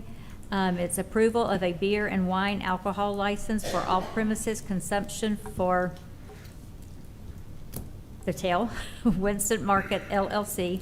The business is located at 2900 Man Road, Winston, Georgia 30187, and the licensee is Patel Allison Duncan. And the actual public hearing part will be tomorrow. Okay, thank you. Good morning, Madam Chair, Board of Commissioners. I don't know that I have much more to add to what we have on the agenda. This is application for an off-premise consumption alcohol license. So this is the new convenience store and gas station at the intersection of Veterans Memorial and Man Road. We currently have 79 alcohol licenses issued countywide. That's for both off-premise and on-premise consumption. Just thought you might be interested to know that. The applicant has satisfied all of the requirements. They will be here tomorrow to answer any questions that you may have. But as of right now, if there's anything you have of me, I'd be more than happy to answer it. Okay. Any questions for our planning and zoning manager? Commissioner Raxton, you have the floor. All right, good morning. Good morning. And I know we'll probably cover this tomorrow. I'm just curious if there's any citations, any code enforcement issues, just to make sure that we have that awareness and visibility. So For this specific For this property, one, yeah. there is not. This is a pretty much brand-new property, right? So okay. they have just received their certificate of occupancy to open, and so we have not had any outstanding violations noted at this property at this time. Okay, great. All right, well, we'll look forward to tomorrow's discussion. All right, Madam Chair, I yield the floor back to you. All right, thank you so much, Commissioner Raxton. All right, Thank you. thank you. We'll start with our business items, and we're going to start with number 20, a resolution of the Board of Commissioners of Douglas County, Georgia, authorizing the use of up to $275,000 for the unrestricted portion of hotel motel excise tax proceeds for a county-sponsored FIFA World Cup with watch party and related public events activations. Commissioner Kenner Jones. Okay, Commissioner Kenner Jones, you have the floor. Your Honor, Thank you. I'm just lovely. Bring me a robe. Madam Chair, I'll just lean on my previously provided presentation if there's any other questions. Okay. Any questions, board, regarding previous presentation? No questions. You can move on. I Thank think you all Commissioner for coming. Oh, I'm sorry. No, I thought it looked like. No, I didn't have any questions. I I was was just looking saying. at my head doing. Yeah, go ahead. You don't have any? No, I don't have any questions. You have something, Commissioner? Oh, outside of them, let's not put this on the consent agenda, that's all. Okay. All right. Outside of that, yes. Thank you. Yeah, I did have a comment though, and again, I just want to say that I think the conversation has been very fruitful and insightful. It's been an honor working with the committee and working with our partners, community partners, and getting input from the community. And I think there is a lot of excitement by our residents that have any insights and visibility to this. So again, I just want to acknowledge the partnership, the hard work the committee has done, and under the leadership of Commissioner Kenner Jones. So thank you, and Madam Chair, I yield the floor back to you. All right. Thank you. Commissioner Kenner Jones. And I just would add for consideration that, yes, there's a cost associated with this, but it's more than just, are we putting on a party? It's an opportunity to manage crowd size in Douglas County. People are going to congregate and convene regardless of what we do, so we have an opportunity to do it in a safe and controlled way, or we can just let the chips fall where they fall and see what happens. And I think that that would be a significant detriment to the community and to our public safety entities if we don't make sure that we have managed this appropriately. I yield back. Okay, thank you so much, Commissioner Kenner Jones. Any other questions or remarks, board? All right, with that being said, I'll yield the floor back to you, Madam Clerk. Thank you, Chairman. Approval to amend the previously approved 5-year equipment lease loan with Lease Servicing Center, doing business as NCL Government Capital through Sourcewell with the estimated not to exceed amount of $250,000 per year to $267,264 due to a price increase after reviewing expired quotes for the lender, to be funded by the Sheriff's Office budget, and authorize the chairman to sign all related documents pending final legal review. Chief Deputy Connor. Morning. So this was on the previous agenda where we got the approval up to $250,000. We mentioned that we were on 2-week quotes with the volatility of the computers. And the word on the street, according to my IT guys, is basically AI is eating up all the memory, and it's a very volatile state that we're in with computers. When we sent the quotes up, the lender, who Director Choice is located, at 6% for the total, wanted some of the quotes renewed. When we renewed them, it went up like $120,000 from the 2 weeks from the prior one. So he's got it locked in. It's 267, 246, I believe. So he's got it locked in with them, and so this is good until the 1st. So 1st of April? April 1st, then they're going to have to be some more renewed, and the price is going to increase more. So previously on the agenda, it was for 50. It was for 50 cars, and that was my understanding. But I'm being told today this is actually 85 vehicles that are currently running the Windows 10 version, and Windows 11 is out. Windows 11 end of life is already passed. However, they're still pushing security updates. security updates are going to end this October. So if we don't change these out in these cars, there's going to be security upgrades, and before we're able to get to the next year for approval to try to get them refreshed again. And there's a security risk that we're going to talk about later. But that's kind of where we're at. We're at their disposal. These are the vehicle computers that get the officers to and from the calls. They're able to see the notes. They're able to do the reports from them.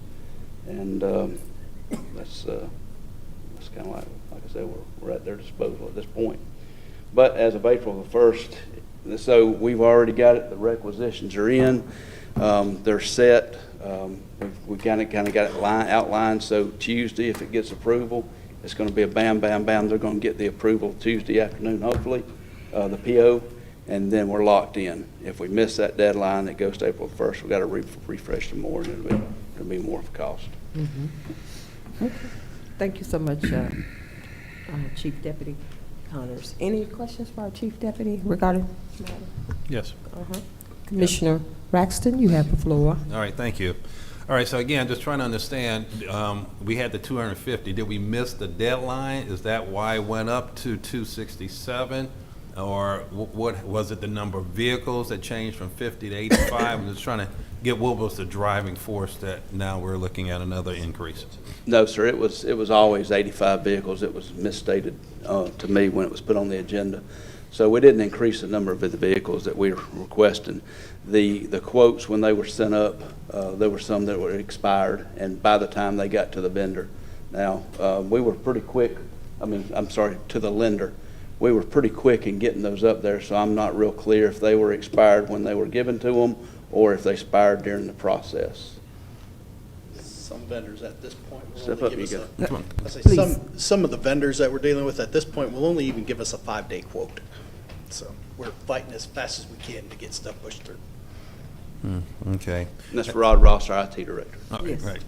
All right, and then you also mentioned that there may be other things coming in addition to this one. Can you kind of expand on that? There may be other enhancements, or is this the final, or I just want to make sure I understand, what is this in totality? This will refresh the 85 vehicles that have the outdated system in them, and then we'll be good for another 4 or 5 years before they'll need to be refreshed, as long as these bigger companies don't keep buying out the smaller companies and changing it and stuff, so which has become a problem. And this is not even the high-end stuff. Axon is the go-to now. I think the city of Douglasville has them, but they're extremely more expensive than. So we're not the top tier. Right. We're one below it. Okay. And I'm just curious, how many vehicles do we have in total that will have this enhancement? Or I know we said 85, but how many in total? How many vehicles in total? I'd have to get that number. We've got about 260 vehicles in our fleet. Okay. That's all of them. So that's not, that's road crew, that's trailers that we might have, but to get a breakdown, Rod, you may know, how many have the new systems that are. That exact number. So, if we've got 15 officers, 16 per shift, 4 shifts, and then you've got the warrant division and stuff like that. So it's almost the entire fleet that's law enforcement related that has to have this separated. Okay. By my quick figuring. Okay. So when we get these additional 85 and we approve that, you said, will that cover all of the 260 for the next 4 years? Yes, well, we've got the 267 in our budget this year. However, going forward, it'll have to be, I think we discussed that last time, that it would just have to, so our budget's set, which includes the 267, so you're not looking at a budget increase from what it was this year. Okay. It's baked in to it this year. Okay, so not the budget, but the number of vehicles. We have approximately 260 vehicles. If these 85 vehicles get this enhancement, this new installation of this new software. Will all 260 vehicles now be covered for the next 4 years? So the 260 vehicle is the entire fleet, which is the road crew. They don't have them. There's a lot of vehicles, and that includes trailers and the sound truck and all that stuff. So in total, I was trying to give a good estimate. 60, I mean, there's say 60 cars in patrol just on each shift, and then you've got other vehicles that have them, like a warrant division. So really, this, if I'm thinking real quickly, this is like a complete refresh of all the vehicles that would have these systems in them. So you may be looking at a total of maybe 100 cars that actually have these systems in them, and this is 85 of the 100. So we've got a small few that we've been buying when we replace vehicles and put the new system in them. But it's, to answer your question, this will cover the vehicles, our need for vehicle computers for the next 5 years. Okay. All right, great. All right, thank you very much. Yes, sir. All right, Madam Chair, I yield the floor back. Any other questions? All right. Thank you. Madam Clerk? Number 9, approval of the 2025 annual renewal agreement with Thomas Reuters DBA West Publishing Corporation to provide legal research services for the Juvenile Public Defender's Office in the amount of $377.02 per month for a term of 12 months to be funded by the Juvenile Public Defender's Office's extending budget, and authorize the chairman to sign all related documents pending final legal review. Thank you, Madam Clerk. I'm here today for Ashley Rogers. She is currently stuck in court. This is just kind of a cleanup. This will be for the 25-26 renewal of what we know as Westlaw, which is a legal research tool. She has it listed for $377.02 per month, which comes out to be roughly about $4,524.44 for the year. And so she's just asking to be able to move forward so she can have her legal research tool in order to function as the public defender. And I'll yield for any questions. Okay, any questions for our Chief of Staff? Madam ACA? All right, thank you. Number 10, approval to enter into a mutual aid agreement between Puckett EMS and Douglas County Fire and EMS Department at no cost to the county, and authorize the chairman to sign all related documents pending final legal review. Chief Allen. Good morning, Madam Chair, Vice Chair, Commissioners, County Administration. Yes, we're looking at entering an agreement with Puckett for this MOA. Okay, any questions about this? Okay. Commissioner Braxton, I'm sorry. All right, thank you. Told you I'm on medication. What is pollen? Okay. I know the pollen's bad to me too. Yeah, I guess just the only question is just more for informational purposes. In here it talks about requesting parties designated service area. So does Puckett have a different service area, or does it cover the county? I was just curious about that, just from an awareness. Puckett is a private ambulance service, so their service area, I don't know exactly where their service area is, but normally when we run out of ambulances, we reach out to them. And this mutual aid agreement will help us with that. Okay, and it'll cover the entirety of your service area, so our services, everything. Okay, all right. Yeah, I was just curious because it mentioned designated service areas, so I was just curious, and we can talk about that offline, just so I'm aware of what is Puckett's service area. Understood. All right, thank you. All right, Madam Chair, I yield the floor back to you. Okay, any other questions for our Chief Allen? All right. No, thank you. Thank you, Dr. Allen. All right. Madam Clerk? Number 11, approval of a resolution authorizing the issuance of T-SPLOST notification letters to Douglas County jurisdictions, and authorize the chairman to sign all related documents pending final legal review. Solomon Rana. Thank you. Good morning, Madam Chair, Board of Commissioners, and County Administration. T-SPLOST stands for Transportation Special Purpose Local Optional Sales Tax, that proposes 1% additional sales tax on goods and services. We're requesting board's approval to initiate preparations for T-SPLOST referendum on the November 2026 ballot. Our vision behind this T-Splosh is to have an historic investment into our transportation infrastructure. There are three main objectives behind T-Splosh. The first one is to address the maintenance backlog that we have.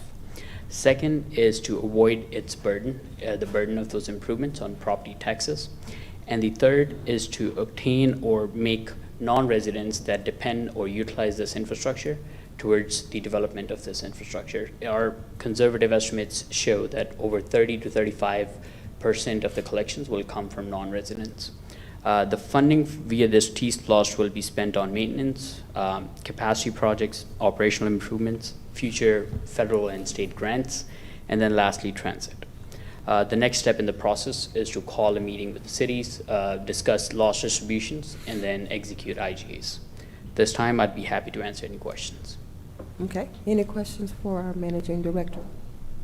Ronna, any questions? All right, Yeah, he's here and up and running, yes. okay. Madam Clerk? Okay. Number 12, approval to award a consultant services contract to Keck and Wood, Inc. in connection with the PI 0021205 Riverside Parkway Trail Sidewalk Project pursuant to RFP number 25-017 in the amount of $506,382.82 to be funded by SPLOST 2016, with 80% to be reimbursed by Georgia Department of Transportation, and authorize the chairman to sign all related documents pending final legal review. Solomon Rana. This project proposes trail and sidewalk connectivity between the residential areas along Riverside to the New Manchester Elementary School. This is approximately 2.7 miles of trail and sidewalk network off of between Fairburn and Riverside, connecting various subdivisions and the school. Initially, we received $600,000 in federal funding to initiate this project. Upon successful procurement process and with a qualifying vendor, the cost came up to about $1.3 million, leaving you with a shortfall of about $700,000. Since then, we've applied for the gap in funding, but then we also wanted to kickstart the project with the funding we have on hand. So the contract in front of you is just phase one of the design, and then by the time we have additional funding needed, we'll come back to you for a phase two of the contract for the same project. Another news I'd like to share is as of Friday last week, ARC did confirm that they are awarding us the additional funds required, so it will take a few months for execution and distribution, but eventually we have the funding secured to deliver the entire project. Thank you. Okay. Any questions for Managing Director Ronna? Okay. Number 13, approval to submit a resolution in support of a federal funding request to Atlanta Regional Commission in connection with fiscal year 2026 TIP solicitation in the amount of $25,125,407.78 with a 20% local match, and authorize the chairman to sign all related documents pending final legal review. Solomon Rana. TIP stands for Transportation Improvement Plan, which is adopted by ARC. It's a 4-year plan that ensures flow of federal funds towards transportation projects conducted by local jurisdictions. We submitted the TIP application that requires this resolution to support the funding request for 2 projects. One is Lee Road Extension. The second is Chapel Hill Widening. The overall cost is $25 million. This includes design and right-of-way for Chapel Hill, environmental mitigation and construction funds for Lee Road Extension. This will require 20% local match, but since this is a few years ahead of us and we're considering other opportunities such as T-Splosh and Splosh, if the funding is granted at that time, the board will have the opportunity to accept that funding, and hopefully by then we would have the local match source established. At this time, just to maximize the opportunity, we're recommending your approval on this resolution. Thank you. Okay. Any questions for our Managing Director? Okay. Yeah, I just want to make a comment. Okay. I just want to say thank you. Commissioner Baxter. Yes, I just want to say thank you. This was great. And again, a lot of feedback from our residents and community that this is so much needed. So again, thank you to the team and greatly appreciate it. Thank you. Madam Chair, you have the floor back. Okay. All right. Thank you. Madam, thank you so much. Number 14, approval to extend the current contract with Transitions Commute Solutions in the amount of $150,000 for a 1-month period from April 30th, 2026 through May 31st, 2026, to allow for completion of the RFP process to be funded by Connect Douglas budget, and authorize the chairman to sign all documents pending final legal review. Ron Roberts. Morning, Madam Chair, Commissioners, Administration, and citizens. We, as you know, we were here about 2 months ago. We had to redo the RFP, and we were in the process of closing this thing out. In fact, we've got interviews with the top solicitations Wednesday this week.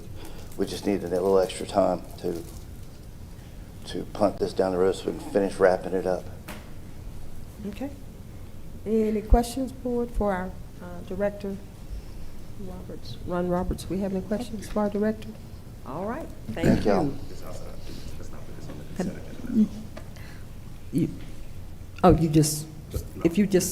You said you don't want it on the consent? Not on the consent? Right. Okay. All right. Number 15, approval for the Magistrate Court of Douglas County to enter into and implement electronic filing services through Peach Court, Green Court Legal Technologies, LLC, to facilitate the electronic submission and retrieval of court documents with no cost to the county, as all associated costs will be borne by filers through applicable filing and transaction fees, and authorize the chairman to sign all related documents pending final legal review. Justin Riggs. Thank you, County Chair. Good morning, Madam Chair. Good morning, Commissioners. Currently, Magistrate Court, or last year, Magistrate Court had 14,725 filings at their window, all paper. The goal is just to bring the option of e-filing to Magistrate Court. It'll be no cost to the county as well. Okay. Any questions? Okay, no questions. Thank you. So much. All right, thank you so much. Number 16, authorization to approve a master services agreement and corresponding First Amendment with Comcast Business to provide high-speed internet and network routing services to various county facilities, and authorize the chairman to sign all related documents pending final legal review. Elliot Buggs. Good morning, Madam Chair, Vice Chair, Commissioners, County Administration. Good morning. This is the master service agreement for Comcast, our internet provider. Need to update the one they have on file right now. Just need a signature so we can move forward with them. That's all. All right, any questions for, okay. You have the floor, Commissioner Raxton. All right, thank you, and good morning. For Director, thank you. All right, so just curious in regards to Comcast, and this is to extend it for 2 additional years, correct? And This is the master service agreement for the, so there's different Comcasts. This is one for the internet services. Okay. This is the ones who already, yes, you're right. It's staying for another two years with the internet, but just for Comcast internet. Okay, just for the internet, okay. Yes.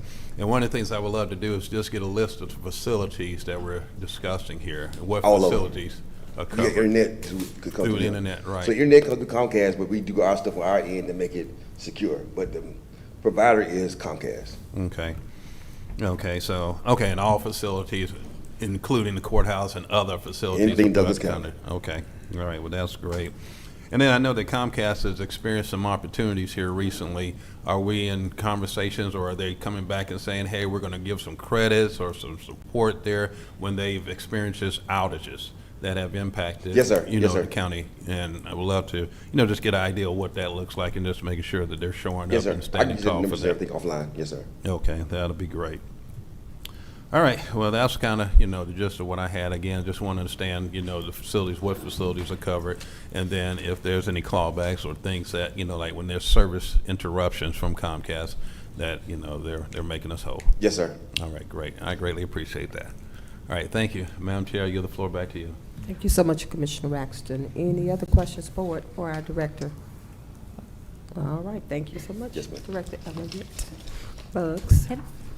Number Okay. 17, approval of a revised committee policy, and authorize the chairman to sign all related documents pending final legal review. Commissioner Raxton. All right, thank you and good morning. So again, we brought this forth at our last meeting, and just want to highlight where from the March 5th, 2024 adoption that has been requested to be modified. One, under standing committees, we included the audit advisory as well as the tax abatement as a standing committee. Secondly, when it talks about the chair of each committee will be appointed annually by the chair of the Board of Commissioners with concurrent by a majority of the Board of Commissioners by the second meeting. Instead of February, we changed that and modified that to January so we can move forward and have those appointments made earlier. One thing that I did not see in the revised committee I would like for us to look at as a friendly adoption or modification is that in order for, and what I would love to do is under the mindset of allowing commissioners to rotate and to have the opportunities to serve as chair of multiple committees or different committees, is that we would put a 2-year time limit or maximum limit serving as a chair of a committee concurrently.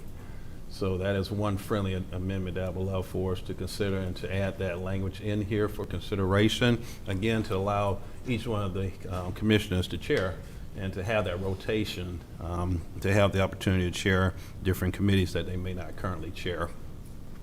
The only other change is relates to under membership, where it speaks to the county administrator appoints or has the opportunity to appoint and include members from within the organization.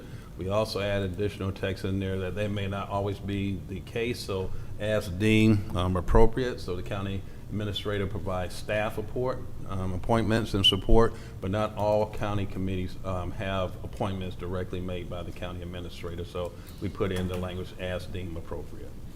So those are the changes or proposed changes to the county policy for appointments. And Madam Chair, I yield the floor back to you at this time.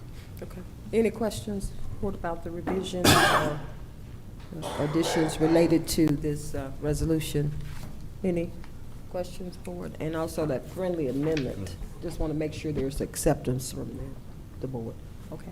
I would, Jones, you have the floor. I would join in the request to add the term limits on committees. I don't think that we can be well-rounded as commissioners and be able to speak to all of the issues in the county if we sit on the same committees for the entirety of our service. So there should be term limits for when you serve. Yes. For those, you said 2 years, I believe. Yeah, Is what you maximum 2 mentioned. years, yes. Okay. All right. Any questions or objections? Board? No objections. Okay. Outside of not putting on the consent agenda, because I want to kind of read it over and have any conversations I need if there's any additions that needs to be made. So outside of that, yeah. Okay. Thank you. All right. Well, we'll move on to the next item. Okay. Madam Clerk. Number 18, resolution adopting mandatory training requirements for all advisory boards and committee members, and authorize the chairman to sign all related documents pending final legal review. Tiffany Stewart Stanley.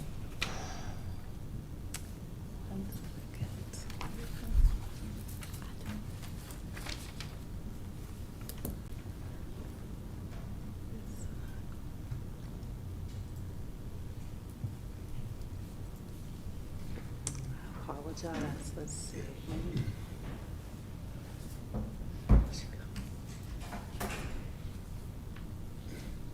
Okay, I think we're, let me pull this down. Okay, there we go.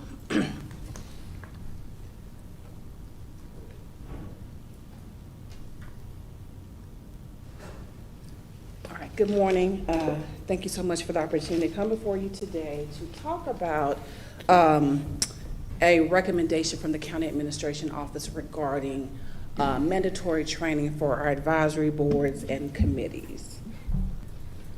And so just want to provide a little background information about why it is very important that we do have those advisory boards and committees. You'll see here, of course, community representation, technical expertise, policy recommendations, and then also just public trust, having citizens involved in the process of governance is very important, I think, for transparency and accountability. One of the things that we are working to do, of course, we want to recruit individuals with a very diverse background, spread throughout our county, as well as different life experiences. And then, of course, working with our clerk's office to onboard these individuals and make sure that We have people who have the expertise to work as volunteers in our county. And then another important thing is to make sure that we train these roles to make sure that everyone on the board feels like they have an equal voice, and that there is no single voice dominance, making sure that people understand the roles of the chair, the vice chair, so that way that these boards are equally represented. One of the major goals for the County Administration Office in bringing this presentation to you today, after having conversations with our county staff liaisons that works with many of our advisory boards and committees, is to make sure that there is collaboration and that there is clear communication, protocols, that there is a respect for how the operational workflow works for them, as well as making sure that there is unified and professional representation. What our county staff liaisons do, they provide the operational support and ensure compliance, make sure the agendas are prepared, and make sure that we are maintaining official county records. And so one of the things that we had to consider is, how do we do this in a realistic, effective, cost-effective way as well? And so, as you know, we introduced our Douglas County Edge program, and that program is our program that we have worked to make sure that we are training and educating our staff members. And so in our discussions in the County Administration Office on how we could actually do this in a realistic and cost-effective way, the idea came to just expand our EDGE program. So the EDGE program, as of now, we do our DC 101s, where our employees can come and learn it from everything from finance, human resources. We're even going to offer some CPR classes, different things like that, to make sure that we have that diversity training amongst our staff. Of course, you also know we are in our first cohort of our Emerging Leaders program. One of the things that we now want to extend this to is our citizens volunteers. We want to make sure we have that same level of excellence and leadership and professional development to our appointed citizen boards. And so in standardizing our board operations, one of the things that we are looking to do is to provide our in-house training to those board members. And so we have, in summary of the policy, we are asking that our board members complete a training session. And we will go over the new appointee dates and the current members' date. Of course, there's an accountability. If for some reason they can't do the training, of course, we will be flexible if there's a reason, but we are looking to have an accountability date so that if they don't do it, then the board has the option to look at suspension or non-reappointment. And so we are looking to do, for all of our currently seated members, they must complete an 8-hour program. Deadline would be July 31st of this current year. And if you are newly appointed, we are going to ask that you complete those sessions within 2 training sessions from your appointment date. The dates that we have come up for this session for this year would be Thursday, May 21st, Thursday, July 23rd, Thursday, October 29th, and Monday, December 14th. As you can see, we have a July 31st deadline, but that would be if there's any additional paperwork that need to be turned in after the July 23rd session. As stated before, this would be, of course, there would be some exceptions if there is some reason why a member of some of our boards could not complete these sessions. And so as far as delivery, right now, I'm going to come back a little bit later with an ask, but this would go through the County Administration Office, and we would deliver these programs. We would provide materials. Some of the materials we would provide would be a quick reference guide to parliamentary procedures, things on the Open Meetings Act, and then board-specific info. Another item that we are currently in the process of compiling and completing is the Douglas County Advisory Boards and Committees Training Handbook. This will be a handbook that will go to all of the members of our boards and advisory committees, letting them know, what to expect, what the rules and regulations are. We are currently, we've looked at tons and tons of these handbooks to kind of come together to get some information. And we will work with legal to come up with a handbook that we can provide to our boards and committees. So what would that 8-hour curriculum look like?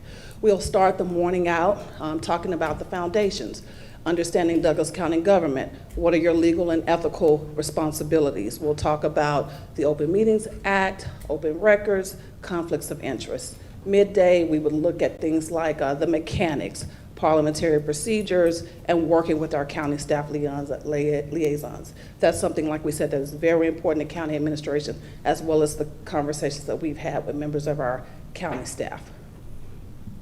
And of course, the afternoon, we will do board-specific breakouts, we'll talk about collaboration, communication, and how to get engaged with the community. We will have 4 pillars, so here are 4 pillars of that 8-hour workshop: government structure, legal and ethical duties, meeting procedures, and then board-specific operations. And here's an even more specific breakdown of how the day would go. You see here we would start at 9:30, and then you would do government 101. At 10:45, we would do legal ethics. 1 o'clock, meeting mechanics. 2:15, staff relations. 3:15, we do board breakouts. And then we would do public engagement, how to handle public comments gracefully, things of that nature. So I did say there would be an ask. As we have looked at the organization, I think even just looking at doing this type of training has realized that we do have a deficit in our organization.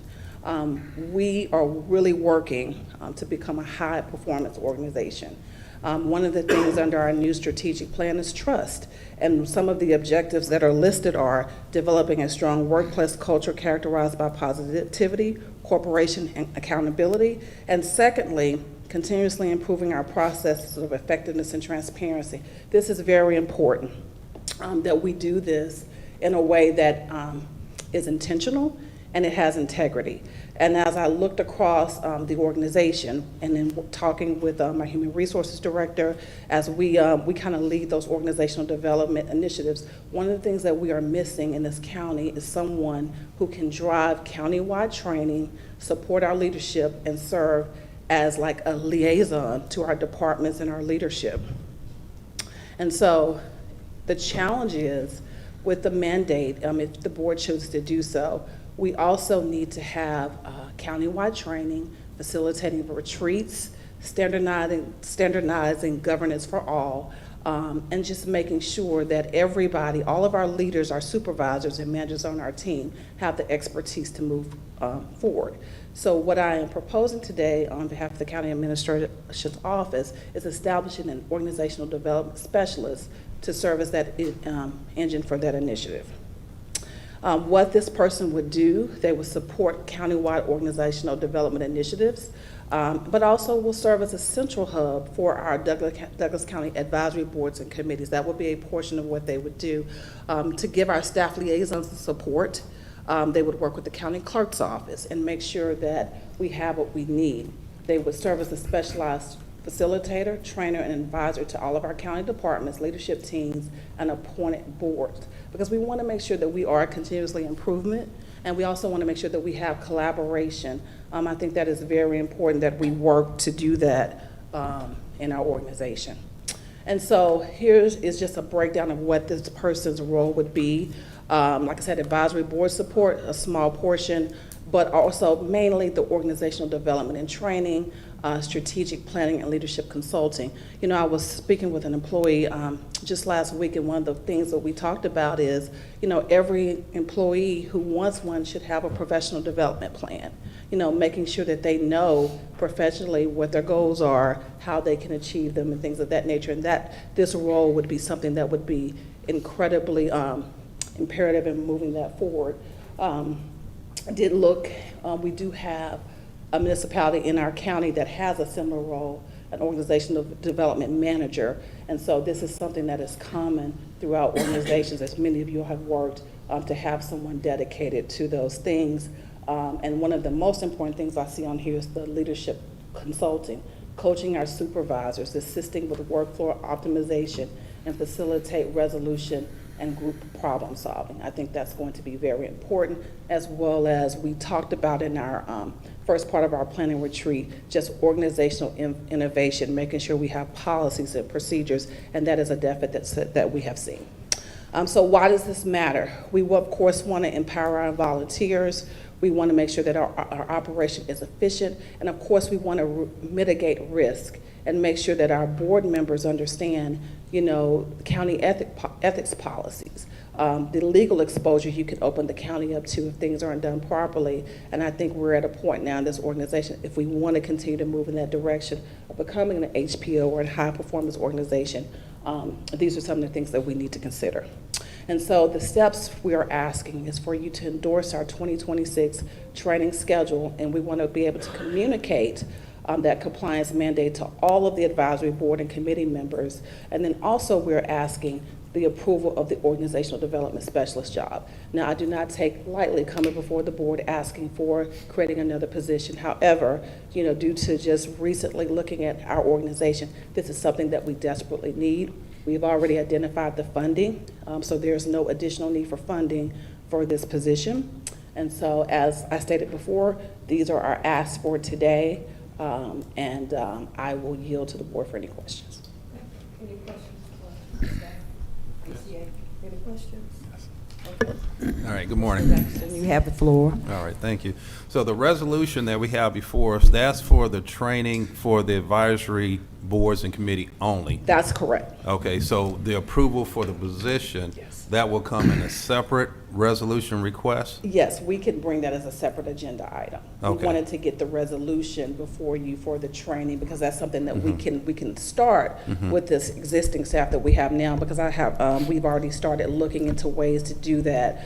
But in order for this to be really successful, and as well as some other deficits that we've seen in the organization, we think that it's important to create this position. Okay, thank you. And I'm assuming, would that fall under the HR department? So or? right now, the way we're saying, organizational development currently follows under the county administration arm, but we will look to see, once we get the position, if the board so chooses to approve, it will definitely be working hand in hand very closely with human resources, but we can kind of make a better determination of the fit. But right now, we're proposing that it's a position that falls under county administration, because we have been leading the organizational development charge, and some of the places that we have look like the city that has that position. That person falls under the city manager's office. So we can take a deeper dive once we get the position approved. Okay, all right.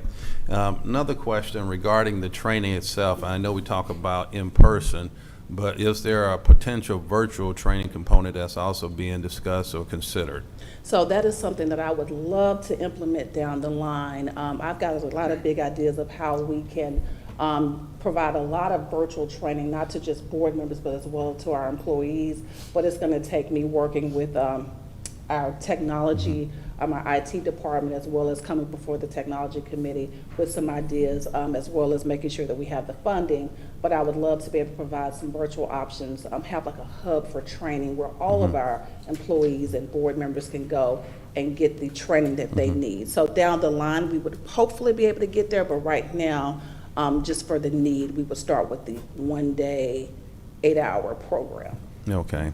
So I guess my question or concern there, if someone misses that day, are we going to go ahead and say, okay, you missed that time, and then within 2 months, you're going to have to, resign or be put off of that committee? So that's why I'm asking, because, given people's schedule, work schedules, et cetera, if they miss the in-person training, are we saying, sorry, you're going to have to, resign or step down? Sure. So the way that it's being proposed is that you have, so if you're currently a board member, you would have the May option and the July option. If you are a newly elected board or advisory committee member, you would have whatever the 2 next sessions, and we would try to do them quarterly.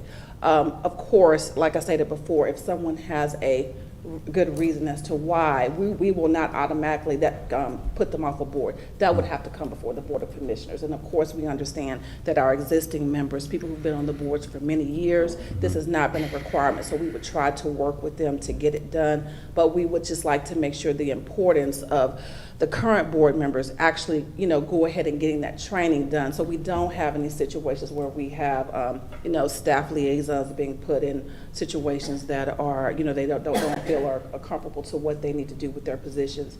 But of course, all of that, any type of recommendation to you all would have to be approved by the Board of Commissioners. We just would, bring the information to you. But, I think I can speak for Dr. Corbett when I say we are committed to working with all of our board members to make sure that they get the training done.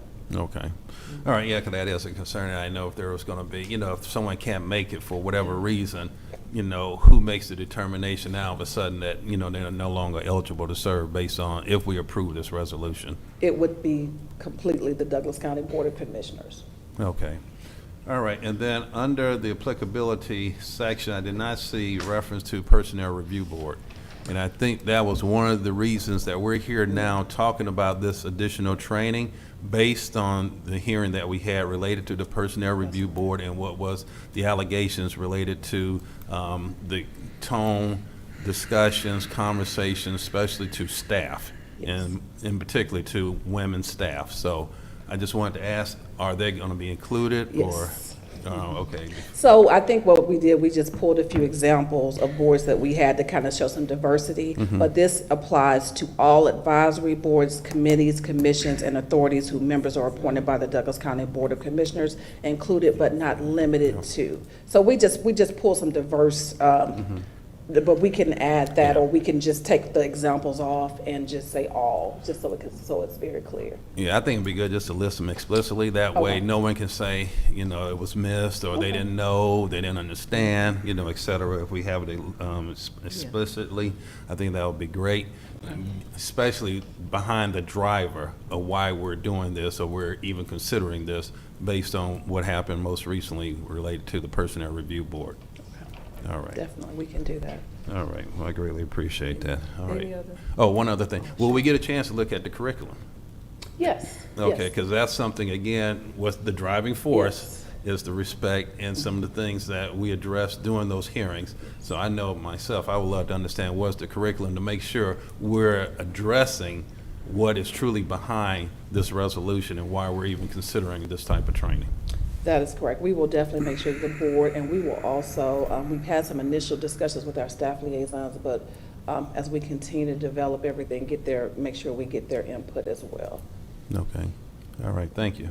All right, Madam Chair, I yield the floor back. All right, thank you so much, Commissioner Waxman. Again, this is another historical cleanup, and I'm just so excited about this training because it's, prior administrations and also this one, we just select our citizens for these boards, and they don't have a guide or compass or anything to lead them in to understand the principles to practice and their level of authority.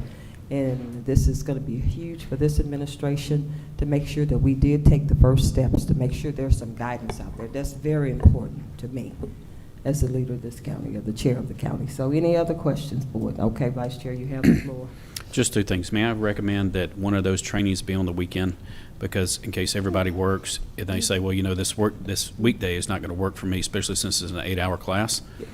And then my second question would be, you're talking about creating another position for this liaison.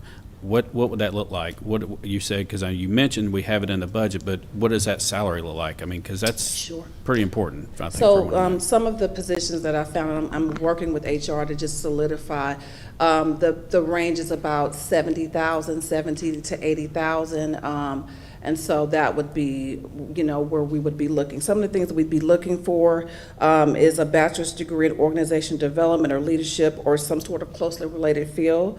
We would want someone who has experience in adult learning and putting together, designing and delivering and facilitating complex meetings, trainings, and making sure that they know how to work with all of our diverse stakeholders to make sure that the information is given, as well as working within an organization to make sure that our leaders have the training and supervisors have the training so that we can eliminate some of the issues that we've had in the past, because we have had supervisors who said, hey, I have not had any supervisory training. And those are things that we are working as we work to get our processes and procedures a little bit more solidified in the organization. So that's about the range we would be looking in. Of course, experience and things would matter, but that's about where we would be with that position. And I'm just sitting here thinking, looking at some of this, and I know we just now got this information. Would that position be a full-time position? Once you do so many trainings, we have so many employees, and they all get trained. What then would this person do? I mean, I'm just having a hard time wrapping my head around that. A year or 2, 5 years down the line, that this would be a full-time position. It may be something that maybe we hire an organization to come in and do trainings at certain times. I don't know. I'm just thinking to that. I'm just trying to wrap my head around this, is this a full-time position continuously? So I think so, and that's just, and I'll tell you why, because the organizational development and training is something that is gonna go a long way past just dealing with the boards. And this is something that we've just seen from some of the things that we're doing. So if you look here, a lot of the things that we have, like I said, leadership coaching, supervising, working with our supervisors in their day-to-day, as well as making sure that we have the data and everything to just for this specific organization. I think it would be kind of difficult to kind of bring someone in and out of that. I think organizational development, it is a full-time job from what I see, because I've taken on a lot of that responsibility, and it has taken up a lot of my time. And as we looked at, you know, this we just saw that there was an overall deficit. I can also state that if you bring someone in, you're probably going to pay a lot more than what we're proposing. And so those are things we can look at, you know, as we move forward, but just an overall need that I can say I've seen in my day-to-day operations, working with human resources in different departments. I think there's a need for it from a county administrative perspective, but I do understand that the board has to weigh and consider the cost and make sure that this is something that you feel that's important for our organization. So I totally respect that, but I was just bringing forth my experience with, you know, when we talk about organizational innovation, some of those structural innovations, professional innovations that we discussed in some of our retreats. I think in order for us to get there, we've got to kind of be bold and aggressive with it. And I think having someone on staff who will, you know, the boards would just be part of what they do. But there is a need for us in order for us to move forward with things like professional development plans, and making sure that all of our staff understand our organizational standards, and those are woven into our everyday work patterns, woven into our you know, performance reviews and things of that nature. But we've got to have someone on staff who truly understands our organization from the inside out in order to be able to implement that within the organization. And sometimes when you bring a consultant in and out, it can be difficult to do. Okay, I yield back, Madam Chair. Commissioner Mitchell. Thank you, Madam Chair. So just a couple of things. I think it's, you mentioned like the committees and all the other organizations that you're saying that they'll go through this particular training, which I think is really good. But I would say list them, but not limited to those that are there, because I don't want to miss out on one and we only have the 10. I'm making them up. It could be 20. But I would say definitely, you know, if you're going to list them all, but let's make sure it's not limited to those that you list, because we may be creating throughout the year some other ones. The 70,000, are we saying that the 70,000 is that include benefits, or you just, okay, that would just Yes, salary? that would be the salary, and for something, and like I said, even with that, you know, that's more of a, you know, you wouldn't get a person with 20 years experience with $70,000. That would be someone who has some experience, but that would not be for something like this on the high end. You could go into the six-figure range. Right. And, you know, from my experience, you bringing in a consultant could be double, triple, you know, the cost of this. I think you're right. I think you're right. I just want to make sure so we can kind of say it out loud that Yes. 70 is just not the number. It's it could be another 30-something thousand on top of that when you add in benefits and all the other perks that may come along with that. Correct? That's correct. And last but not least, I guess in what they do, again, I wouldn't limit it to just this, so that way we have the option of actually tying them into something else that we might, where the need might arise. So when we are looking for that individual, that we don't limit our scope of work.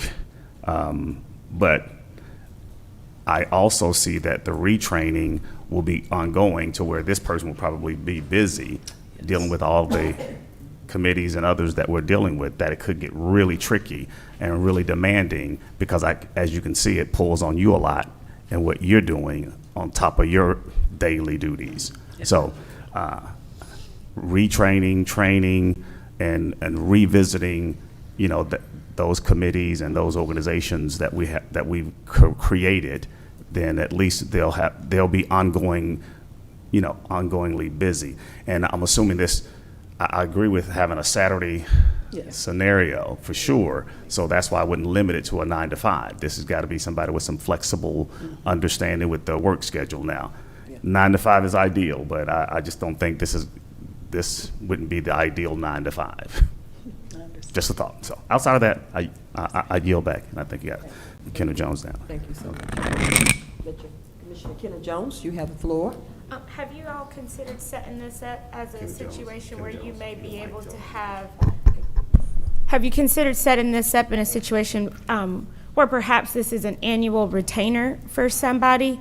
My concern, and I agree with Madam Chair, that this is a perfect opportunity to clean up an area that has had lack, but I don't want to make an unideal situation worse because we've hired somebody that's not at the caliber that's required to actually get these boards and employees where they need to be. So are you all opposed to considering that? Because then at least if they are on retainer, they can develop intimate knowledge of the inner workings of Douglas County. It's the same person all the time.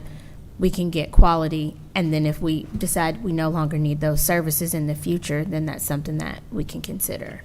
Yeah, we did look at that. I think it's just, from what we felt like we needed is someone who truly understands the organization. I think you can do that on an annual retainer, but I think what we were looking for is someone who was just dedicated to Douglas So have County. you all considered looking at the salary range and making a determination? I just don't think you're going to get what we need at $70,000. That's not realistic. And I say that as someone who does employment and harassment discrimination training for large organizations. You're not going to get somebody of quality for that amount. Okay. Well, we can go back and look at the salary. Like I said, we were just doing some things that range what we saw with the one municipality, and then we also looked at a position that the Atlanta Regional Commission had that did exactly what we were looking for, and that was the pay. So we can go back and look at that, the salary, and just make sure that that would be in accordance with what we need, and discuss everything with the county administrator. If I can add, I think what we wanted to do today was at least get some acknowledgement that the gap is real and it exists. And clearly, 70,000 may be a little low, but we're going to have to come back to you. In either case, we're going to have to come back to you. I think part of it is there is a problem. We're trying to get it fixed, and now we need to identify a broader solution, which is either we're going to bring it internally or we're going to have to outsource it to be able to ultimately solve that problem. So this is sort of phase one of the plan.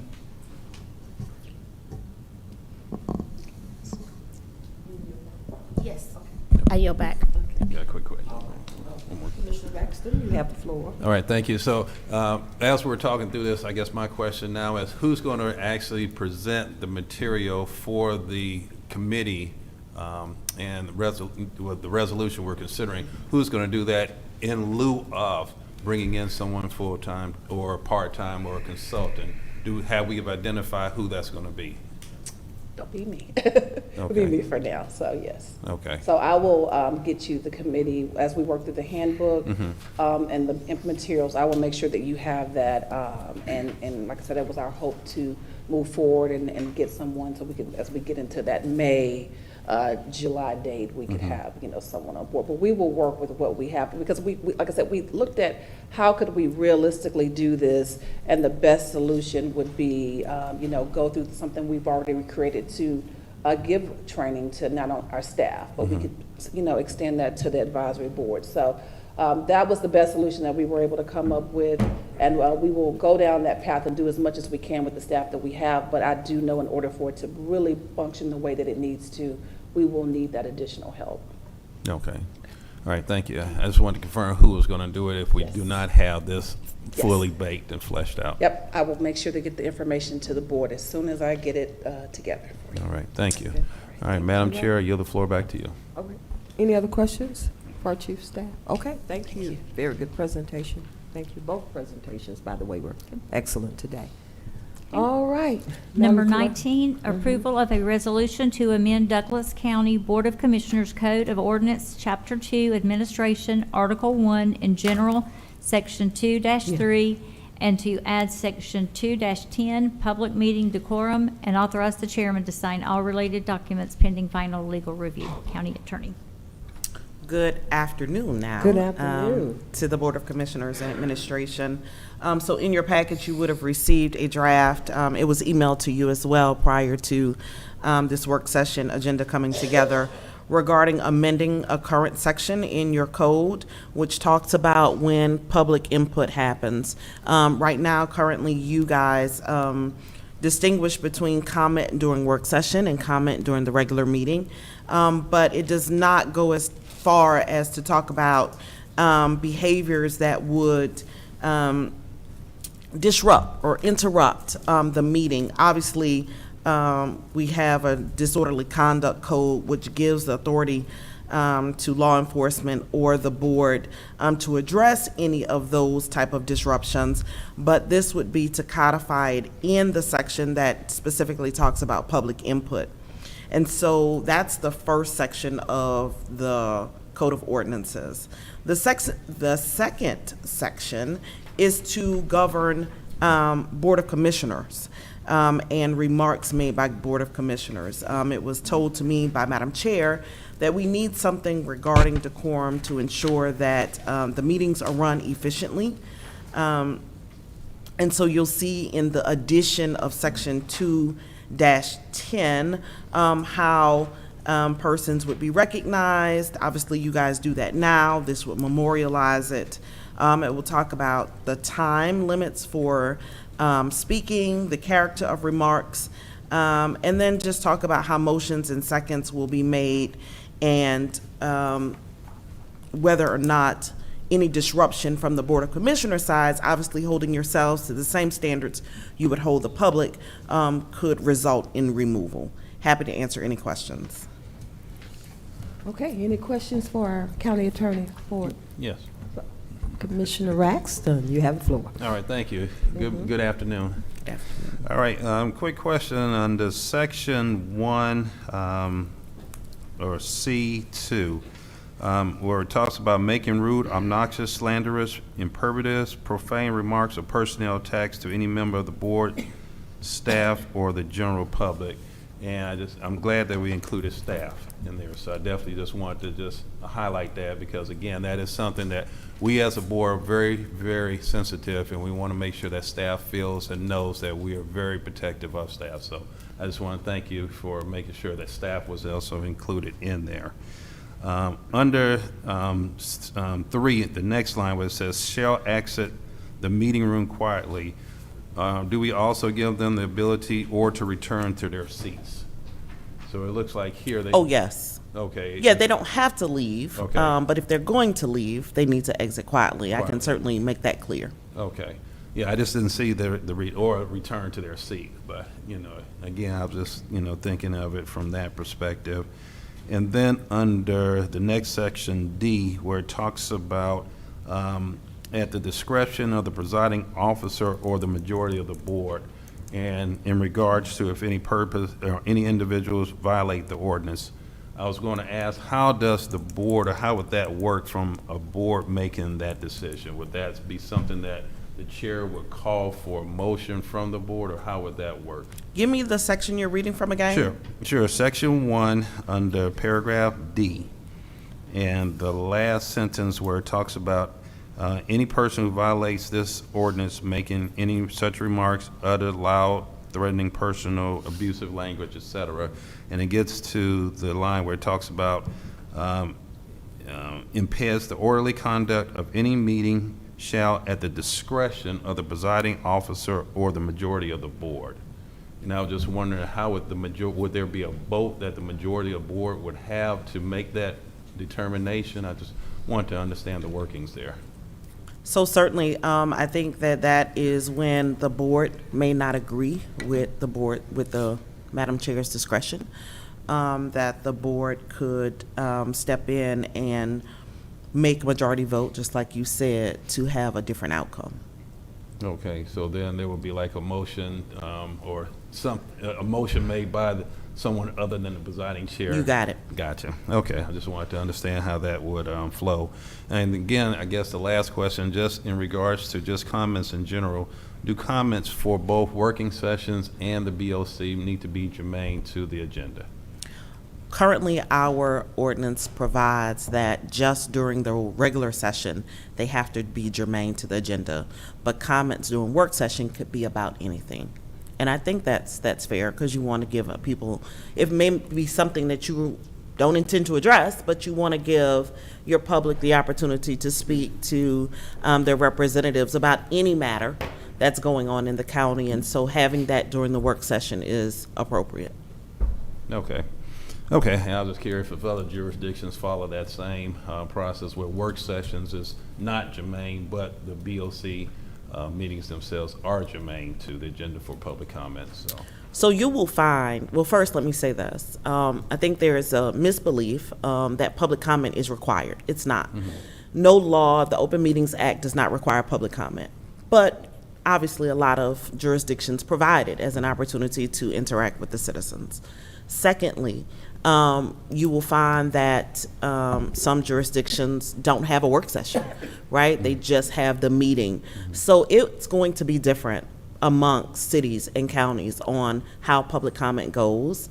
But back to what I was saying, I think the way you guys have it set up, to have work session for anything and then public comment for regular meetings to be limited to things on the agenda, not only for time's sake, you know, for work session, you're going to be here a little longer, right? We're going through the agenda items, there are questions, and then during the regular meeting, it's usually quick because everything's on consent. So to make those comments on the regular meeting just for agenda items, like I said, I think it's fair and makes sense. Okay. All right, thank you. All right, Madam Chair, I yield the floor back to you. Thank you so much, Commissioner Axton. All right. That was the last item? That was the last item. Yes, ma'am. All right, thank you so much, Board of Commissioners, and thank you for bearing with me today, and the pollen as well. I'm telling you, it has not been a good day for me, but I'm holding on. Board of Commissioners, at this time, or do we have any comments or anything? Do you have it? Commissioner Kenner Jones, you have the floor. Oh my Your God. Honor. Go ahead, one more I time. cannot get it together. I was in trial last week, so my mind is thank still you. there. But you are honored, Madam Chair. So we just wanted to take a very quick moment to recognize that everybody should want to be like Suleiman Rana, because we are fortunate enough to have the state's youngest Transportation Director of the Year. We're so proud of you. So everyone wants to be Suleiman. Oh, that is so cool. Suleiman, would you like to come and say a few words? We're so proud of you.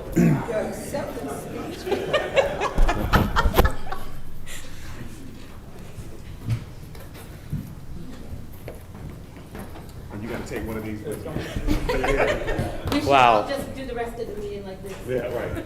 Thank you so much. That was very unexpected, but very heartwarming. And I think I need to update my headshot. I've lost some weight ever since.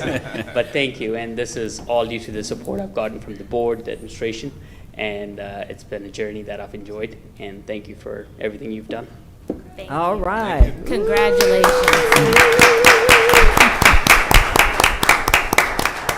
Yes. You want to say something? Yeah. Okay. Okay, Commissioner, Vice Chair, you have the floor. So we had the honor, Madam Chair, Commissioner Kenner Jones and I went the night when he got his award. And needless to say, they knew when Douglas County was in the house when he walked up on stage. You know, it was a black tie event, but we made sure we let him know that we were very proud of him. At least our table did. So we're so thankful that we have you here. You know, I told some of them, others at the dinner that night, I says, now that this entire room is filled with engineers and firms, now I'm getting a little worried when the end of his contract comes up. But no, we're very proud to have you as a part of Douglas County, and I think everybody, you did fantastic. My town hall on Saturday, everybody, when you step up to the podium or when you step up anywhere and questions are asked of you, or you're trying to describe something or a need or anything that pertains to your job, you do fantastic, and we're thankful to have you. All right, thank you. You yield back, Vice Chair? I yield back, Madam Okay. Chair. All right. Any other remarks or comments? Okay, Commissioner Raxton, you have the floor. All right, thank you. So first item is that I had proposed a resolution and had another commissioner to second in regards to receiving the agenda items and the meeting materials and packets to the board so we can prepare in advance, get enough awareness and visibility. And I feel very strongly that, to have the material to the board no later than close of business Wednesday will allow us the opportunity to then meet with staff, have conversations with staff prior to work sessions. Even if we get them on Wednesday, that gives us Thursday and Fridays versus getting them at a later date where the first time staff may be hearing it is first thing Monday morning.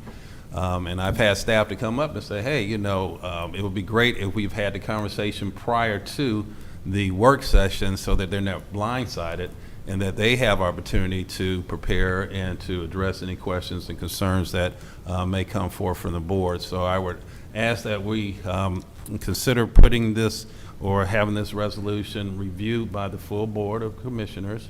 It doesn't have to be tomorrow, but I would ask that it would be received. And I think, again, give us more opportunity to have information in advance because there's a lot of supporting material documentation that we have to go through, and asking individuals to give up Saturdays and Sundays to do that, and then first thing Monday morning to have these discussions. I think, again, as we talk about high-performing organizations, I would really appreciate and ask that we consider putting this on the agenda in the future. So I don't know if there's any questions or comments to that, but I did have one other item that I wanted to also add as a comment. I have a comment to that. Madam Clerk, certainly I know you sent an email out to the board. Yes, and ma'am. certainly as a courtesy to our new clerk, and she is doing a magnificent job. Thank you. And she has looked at a way to see what she can do to expedite the agenda and make sure that it's ready and available to the board. But certainly we had conversations, and we want to know, is it 12 noon is what you're looking for on Thursday? Thursday, Right yes, now, ma'am. and like you say, that resolution come forward in the future, and we could perhaps have that Wednesday date that you're asking. When you say Wednesday, is it by 5, end of day? Close of business. Yeah, close of business. So we are entertaining close of business, but not right now. No, Right, okay. because she's still trying to get things together, and if we could just extend her that courtesy board. She's doing a phenomenal job. She's got a lot of balls in the air right now, but she has certainly, she said she's made a commitment to 12 noon on the Thursdays, and then we're gonna surprise you with a big, by the end of day Wednesday, but just give her a few minutes. Is that fair? Yeah. Board? Yeah, and again, I think, certainly I would also, and we were talking about consideration of our county clerk, to, that way she's not pressed on Friday to try to get it out. Right. And to get it to us. Right. So hopefully that, she will also see that as an opportunity and a benefit that Thursday and Fridays is preparation for the work session on Monday. Right, and that's, Friday is no longer our deadline, it's Thursday. So she's working her way up to your Wednesday, but if you could just bear with us, okay? Okay. Please. All right. All right, thank And then- you. All right, and one other item I had. Okay, you have another item. Yeah, and again, this is something that, serving in this role, I just hate hearing this kind of information. But last night I was informed that we had a senior from Chapel Hill High School that unfortunately was killed in an auto accident this past weekend by a drunk driver on I-20. And so I'm just asking for the board and the community to keep the prayers out for the Price family. This rising senior from Chapel Hill High School was Patient Price. That was unfortunately life taken.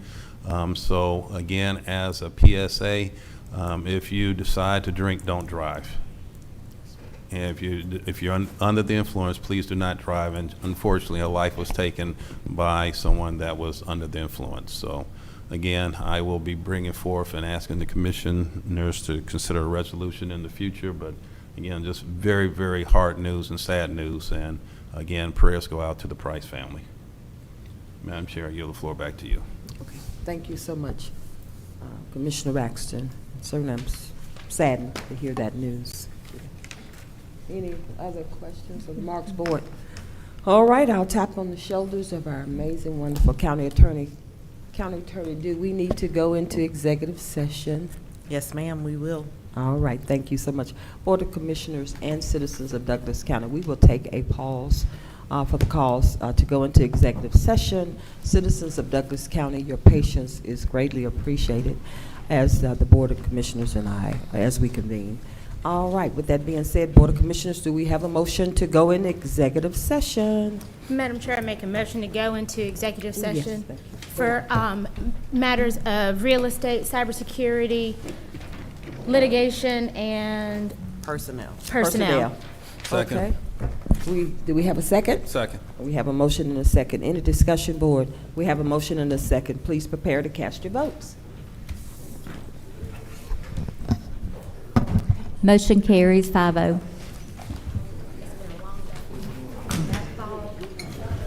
Now what y'all gonna do with those big old heads? We have lunch.